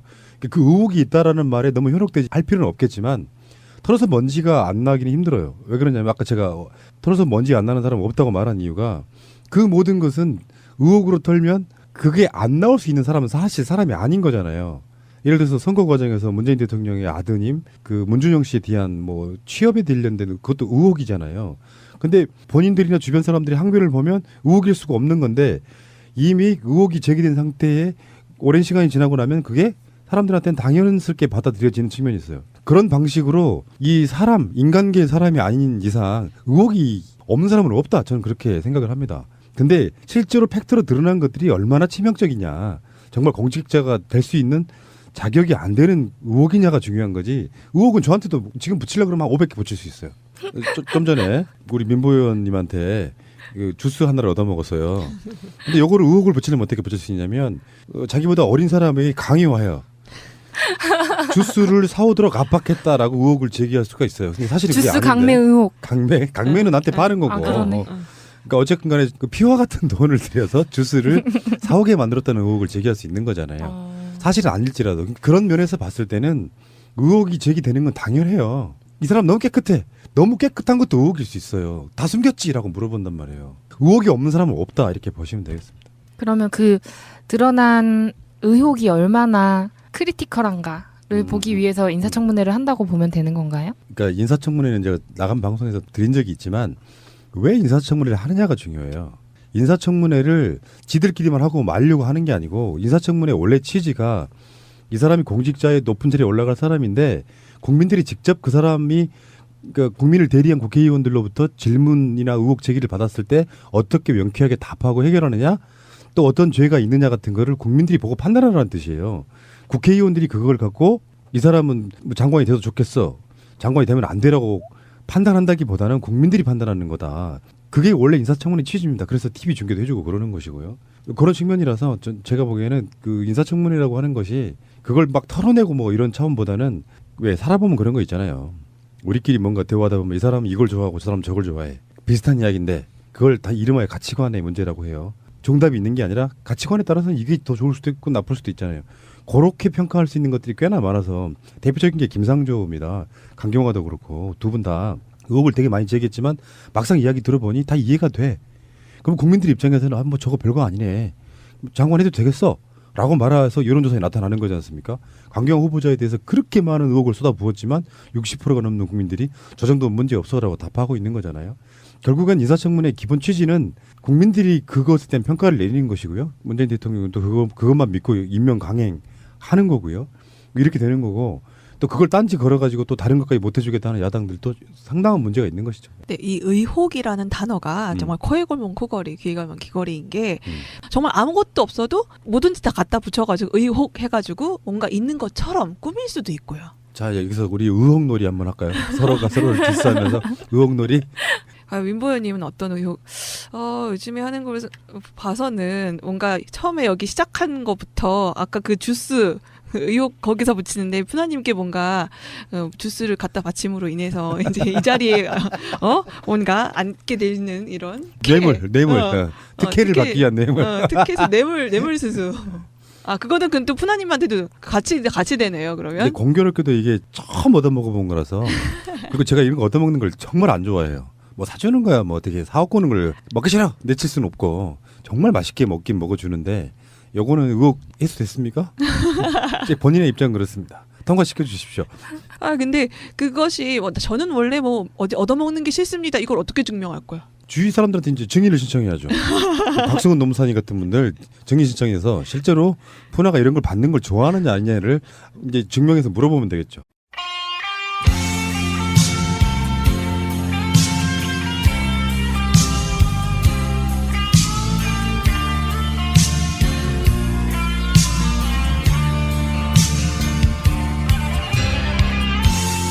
저희 사무실 화장실에 이런 멘트가 붙어 있습니다.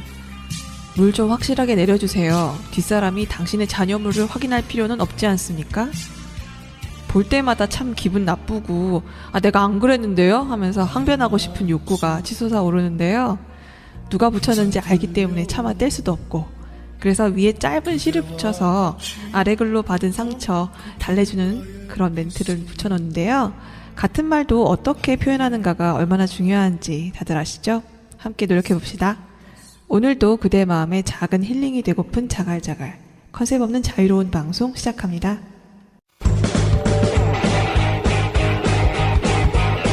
제도로서의 민주주의가 흔들리고 구타는 일은 이제 없습니다. 민주주의가 밥이고 밥이 민주주의가 되어야 합니다. 나라를 나라답게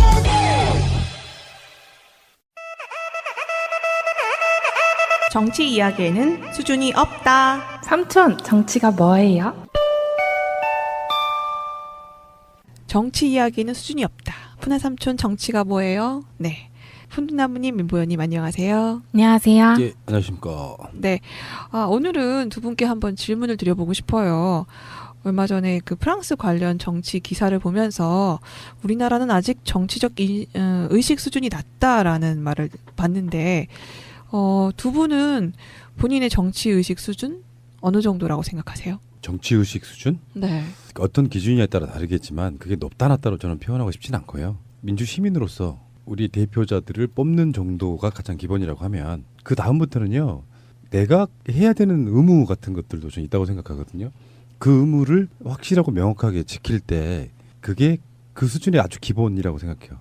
근데 그게 없는 상태에서 요구만 많아지는 이것은 좀 아니다. 그러니까 일상생활에서 있잖아요. 제가 요즘에 어떤 캠페인을 하려고 하는데 여름이 되면 이렇게 우리가 아이스로 된 여러 가지 음료들을 마시지 않습니까? 동네에 이제 주택단지를 지나가다 보면 아무데나 넣고 가시는 분들 굉장히 많고요. 그런 것들이 기본적으로 선행이 돼야 된다고 생각해요. 일상생활에서의 수준, 공동체에 사는 사람으로서 그 공동체를 지키려고 하는 어떤 수준이 선행이 되면 정치 수준은 저는 자연스럽게 높아질 거라고 봅니다.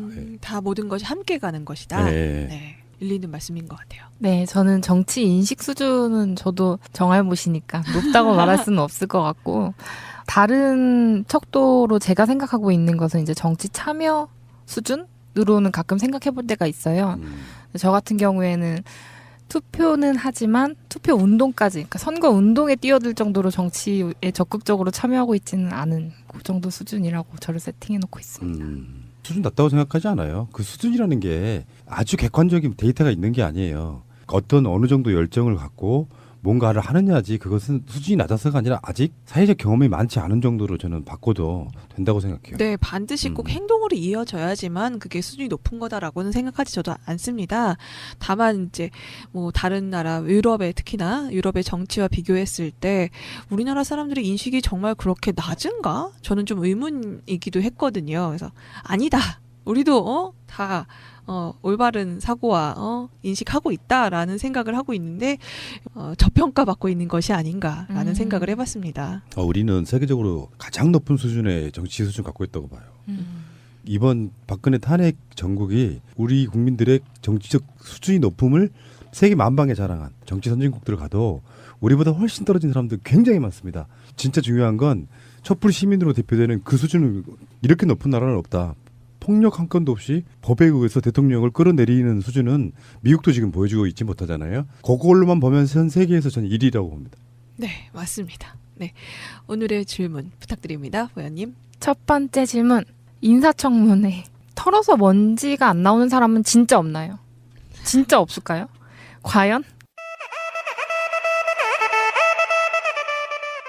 문재인. 있네요. 있는 거죠? 아니요, 없어요. 사실 없나? 없죠. 우리가 살다 보면 본의 아니게 실제로 지금 뭐 언론들이 그런 걸 좋아하는 사람이 아니라고 증명을 하면 저쪽 야당에서 그래요. 어용이다라고. 그렇죠. 그 증인까지 매수했다. 그렇지. 예. 다 그런 의혹이 있는 것이고요. 네. 지금 방금 의혹이 하나 생각났습니다. 김승아님은 그런 이유로 민보연님을 싫어한다는 의혹을 한번 제기해 봅니다. 그래서 이런 그래서, 질문을 했기 때문에. 네. 그래서 내가 뭔가 민보연님을 뭐 질투한다든가 뭔가. 그렇지. 그래서 의혹. 그 성격이 굉장히 나쁜 사람이야. 주위에 절대는 꼴을 못 봐. 그게 의혹이야. 평소 성격이 네. 아주 더럽다 이런 의혹 그런 제기하셨는데 저도 그런 거는 좀 증인을 신청을 해야겠네요. 평소에 제 성격이 그런 의미에서 네. 요즘 관심 많은 강경화 외교부 장관 얘기를 보면서 생각이 났는데요. 진짜 좀 죄송해요. 이런 질문을 해서. 그러니까 외교부 장관이 하는 일이 뭔지 제가 잘 몰라서요. 외교부 장관은 어떤 미션을 띠고 무슨 성과를 내는 사람인가요? 타이틀이 제일 중요하죠. 외교 장관. 애들이 그냥 기본적으로 그 업무가 외교부예요. 외교예요. 하는 게. 근데 사실은 애교든 뭐 경제든 다 그 주체는 대통령이에요. 근데 대통령이 그 많은 업무를 다 못하니 그 전문성을 갖고 있는 사람들이 각 부의 장관을 맡아서 대통령과 국정을 같이 하는 거예요. 외교라는 게 굉장히 방대합니다. 왜 그러냐면 우리나라에 한정돼 있는 부처 장관은 그것만 하면 되잖아요. 예를 들어서 해양수산부 장관이면 우리나라 해양만 책임을 지면 돼요. 보건복지부 장관은 복지만 책임지면 되는데 외교는 각 나라의 전부 다 대사, 영사 이런 걸 파견하잖아요. 그 사람들이 100몇 개예요. 그 사람들을 일단 다 통과를 해야 돼요. 그 나라에 있는 우리나라가 파견한 그 대사나 영사 이런 사람들. 그리고 한국이란 나라가 뭐 G20 뭐 이렇게 있고 세계 최강대국도 있고 우리보다 훨씬 잘 사는 나라도 있고 정치적 수준이 높은 나라도 있고 그 사람들과의 모든 관계를 일단 외교부가 잘 조정해 가면서 대통령의 외교를 돕는 것이죠. 그러니까 이번에 강경화 외교장관 후보자 같은 경우도 28일 날 문재인 대통령이 미국을 가는데 강경화 후보자가 외교부 장관으로서 같이 가야 된단 말이에요. 그래서 지금 문재인 대통령이 강경화 후보를 장관으로 임명하는 거예요. 그리고 그게 법적으로도 위법이 아니야. 당신네들은 부적격이라고 생각하고 있지만 나는 적격이라고 생각하고 국민들도 그렇게 생각한다. 임명 이렇게 할 수 있는 거라고 보는 거예요. 그 짓을 가장 많이 했던 게 이명박근혜 정권 때인데. 맞아. 외교부 장관이 그러니까 대통령의 외교를 담당하는 사람이다. 네. 이렇게 정리를 하면 될까요? 대통령애라는 표현보다 국민의 외교라고 보는 게 훨씬 맞겠죠. 주는 대통령인 것이고 거기에 서브 개념이 저는 외교부라고 보는 거예요. 그런데 새날은 그 모든 담당이 1인이라는 거. 아니 뭐 그거는 저는 이 정도는 제가 할 수 있고요. 대통령은 못하죠 그렇게.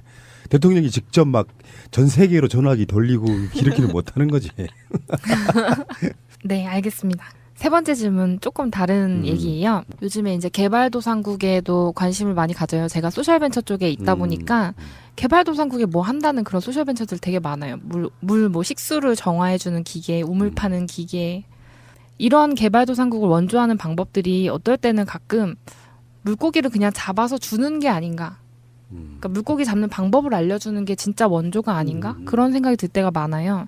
물고기를 잡는 방법을 알려주는 개발도상국 원조라는 건 어떤 방향일지, 어떤 방법일지에 대해서 혼자 고민해보다가 어려워서 들고 왔습니다.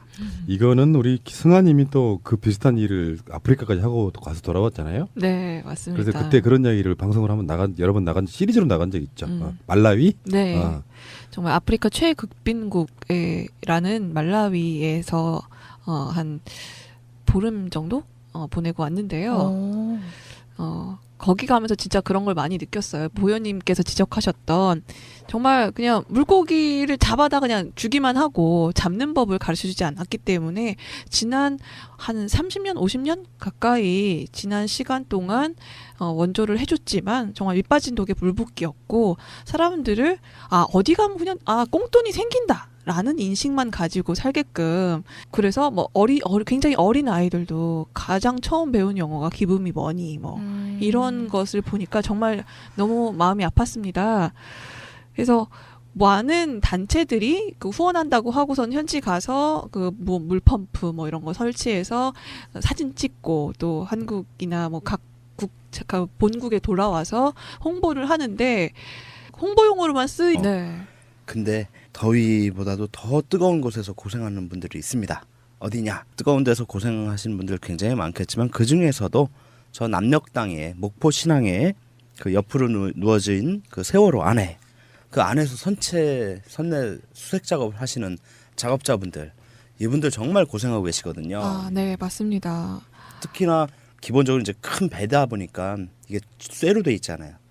근데 그 쇠 안에 들어가는 거기 때문에 얼마나 달궈져 있겠어요. 지금 뜨거운 여름 햇볕에 굉장한 그 고열 속에서 고생들을 하고 계시는데 아직도 이제 미수습자 5분의 시신을 수습하려고 한참 고생하고 계시는데 근데 이 미수습 그 현장 작업자분의 지인분이 현장에서 상당히 좀 이해하기 어려운 일들이 벌어지고 있다라고 해서 6월 12일 딴지일보 자유 게시판에 글을 올리는 것이 있습니다. 그래서 그 사연을 한번 소개해드리고 싶어요. 네, 이 자유 게시판 글을 그럼 제가 읽도록 하겠습니다. 지인이 세월호 수색 현장에서 현재 일을 하고 있습니다. 저에게 울분을 토하면서 부조리 이야기를 하길래 언론에 알려지지 않는 사실 몇 가지를 딴지 게시판에 보고하고자 합니다. 배를 눕혀놨기 때문에 낡은 구조물들이 언제 떨어질지 모르는데 안전장치를 설치해달라고 하면 이 핑계 저 핑계 되면서 그 작업 구간을 타고 간 사람들까지 투입시켜 속도를 내게 하여 빨리 마무리하게 한다 합니다. 하지만 언론사 사람들과 해수부에게는 보여주기 해야 하기 때문에 누군가 온다 하면 그때는 안전장치를 해준다고 합니다. 매일매일 크고 작은 부상자들이 속출한다고 합니다. 사측은 부상 치료를 위한 약품을 제대로 구비하지 않고 있어서 수색자들이 스스로 약품을 가지고 다닌다 합니다. 사측에서는 다치지 말라고 강조하면서도 속도를 내라고 합니다. 부상자가 나와서 병원에 실려가는 상황이 오면 작업을 중지해서 수색자들이 밥벌이를 못하게 하겠다 협박한다고 합니다. 뉴스의 세월호 수습 현장에서 작업하는 사람들을 가리켜 코리아 셀비지 직원들이라고 하는데 대부분이 코리아 셀비지의 하청업체인 에이텍이라는 회사의 용역 계약 직원들과 인력사무소를 통해 일하는 일용직 근로자들이라고 하고 코리아 셀비지 직원들은 아침 체조 때와 점심 식사 때 빼고는 보기 힘들답니다. 하도급 문제가 세월호 현장에도 있다는 소리를 듣고 경악을 금치 못했습니다. 해수부가 코리아 셀비지에, 코리아 셀비지가 에이텍에, 에이텍이 용역 직원에게 이렇게 거치면서 원 단가의 60% 정도만 작업자들에게 돌아간다고 하는데 40% 정도가 누구의 포켓으로 갔을까요? 새 정부 들어서는 이런 문제를 손봐야 하는 거 아닐까요? 더구나 처음 계약서를 썼을 때와는 다르게 임금을 미루고 있다고 합니다. 대부분이 단순 노동자들, 특히 조선소 경기가 어려워서 쉬고 있던 사람들이 많은데 그 사람들도 계약서의 날짜에 맞춰서 대출도 갚고 공과금도 내고 등등 돈을 써야 될 곳이 있을 텐데 일방적으로 날짜를 미루고 거기에 항의하는 사람들에게는 너는 돈 받고 나가라 식으로 근로자들을 대한다고 합니다. 그리고 그것이 문제가 되기 시작하니 계약서를 다시 쓰게 했다고 합니다. 이거 감사 대상 아닌가요? 혹시 주말이나 휴일 일하는 것도 해수부에 올릴 때는 휴일수당까지 올리고 본인들이 슈킹하는 것은 아니겠죠? 그리고 얼마 전에 이낙연 총리께서 다녀가셨는데 배 내부 작업 현장에는 들어오지 않으셨다고 합니다. 지인 말로는 냄새도 엄청나고 위험하고 더럽고 해서 일반인들은 들어오기만 해도 구토할 정도라고 하니 총리님을 선내로 모시지는 않았던 것이겠죠. 총리께서 오시면 일반적으로 경력금 하사하고 가시죠. 총리가 아니어도 많은 고관 대작들이 세월호 현장 같은 곳을 방문하면 금일봉을 하사하실 텐데요. 받은 금일봉으로 빵을 돌렸답니다.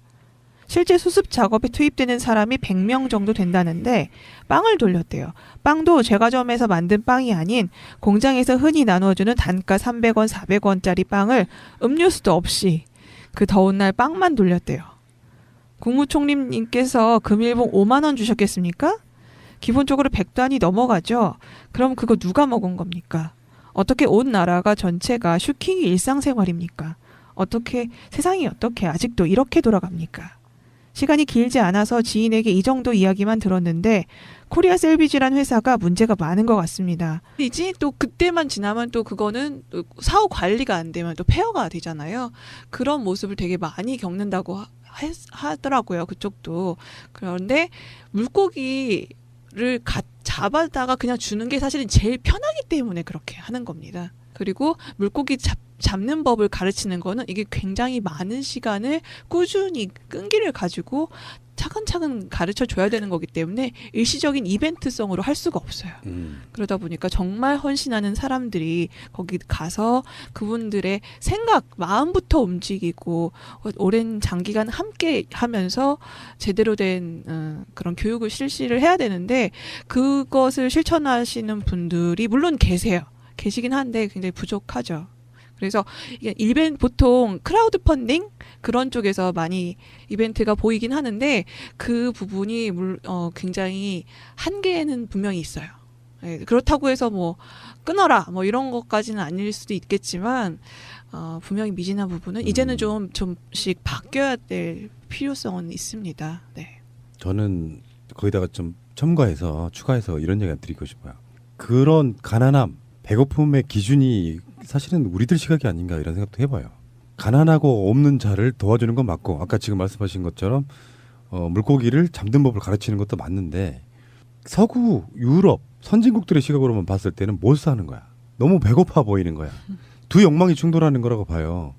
일 열심히 하지 않아도 먹이 살려주네? 라는 게 습관이 되는 사람들과 나도 뭔가 세계에 좋은 일을 했어라고 하는 사람들이 같이 그런 욕망으로 부딪히는 측면이 있는 거예요. 맞아 떨어지는 거야. 선진국 나름대로 세계에 공헌해야 될 사회적 책임, 범지구적 책임이 있단 말이에요. 근데 이제 이렇게 바라볼 필요가 있어요.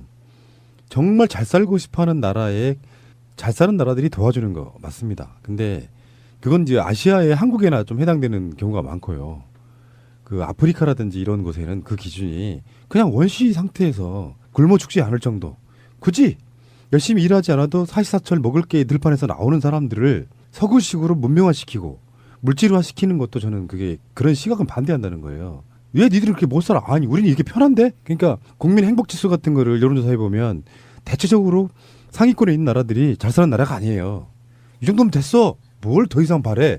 실제로 자본주의라는 게 들어와서 발달하면은 인간의 이기심이 극화되는 측면이 있어요. 그래서 서간에 경쟁하고 돈 많이 벌려고 노력하다 보니까 인간성을 소멸되는 게 있거든요. 그런 시각도 좀 버려야 된다고 생각해요. 길거리 지나가다가 정말 다 쓰러져가는 집이 하나 있어요. 왜 저렇게 살지 했는데 저 사람 되게 행복해. 거기에 우리는 관여하면 안 된다고 생각하는 거예요. 근데 그 사람들이 정말 먹을 게 없었고 우리 아기가 죽어간다고 손을 내민다면 도와줘야겠지만 거기다가 우리 방식으로 집을 멋있게 아파트 같은 걸 지어놓고 살아라고 할 필요는 없다는 것이죠. 그런 시각도 조금 갖춰야 된다. 저도 어렸을 때 그러니까 세계 지도를 보다가 궁금했던 게 이제 아프리카 같은 경우엔 지도가 격자무늬예요. 바둑판 모양. 아 어떻게 나라를 이렇게 깔끔하게 만들었지? 우리는 해안선도 이렇게 막 서해안 완전 정신없고 우리는 38선이라는 것도 분명히 38선 기준으로 잘랐다 그러지만 뭔가 굴곡이 있잖아요. 어떻게 이럴 수가 있지 이랬는데 그게 이제 강대국들이 이제 자대고 땅 따먹기 하던 그대로 나라가 된 거라고 그 얘기를 듣고 나서는 이 개발도상국 원조에 대해서 더 많은 생각이 드는 거예요. 소셜벤처들도 개발도상국 지원한다는 아이템 들고 왔지만 그거에 그럼 고객이 누구냐라고 이제 투자자들이 물어보면 이제 미국이 나오는 거죠. 그래갖고 아 이거 뭐지? 그런 생각이 들더라고요. 물론 개발도상국에서 이제 그런 물건들을 구매할 수가 없죠. 없는데 좀 많은 생각이 들더라고요. 푸나님 얘기하신 것처럼 자본주의가 들어가서 네. 우리가 그들의 행복을 그 나쁜 원조라는 책도 있잖아요. 그런 것처럼 원조를 어떻게 해야 될 것인가 방법에 대해서 다시 한번 좀 고려해볼 시기라고 생각합니다. 네. 감사합니다. 끝났어요? 네. 끝난 거야? 네, 고민이 끝난 것 같아요. 우와. 네. 감사합니다. 만족해 주셔서 감사합니다.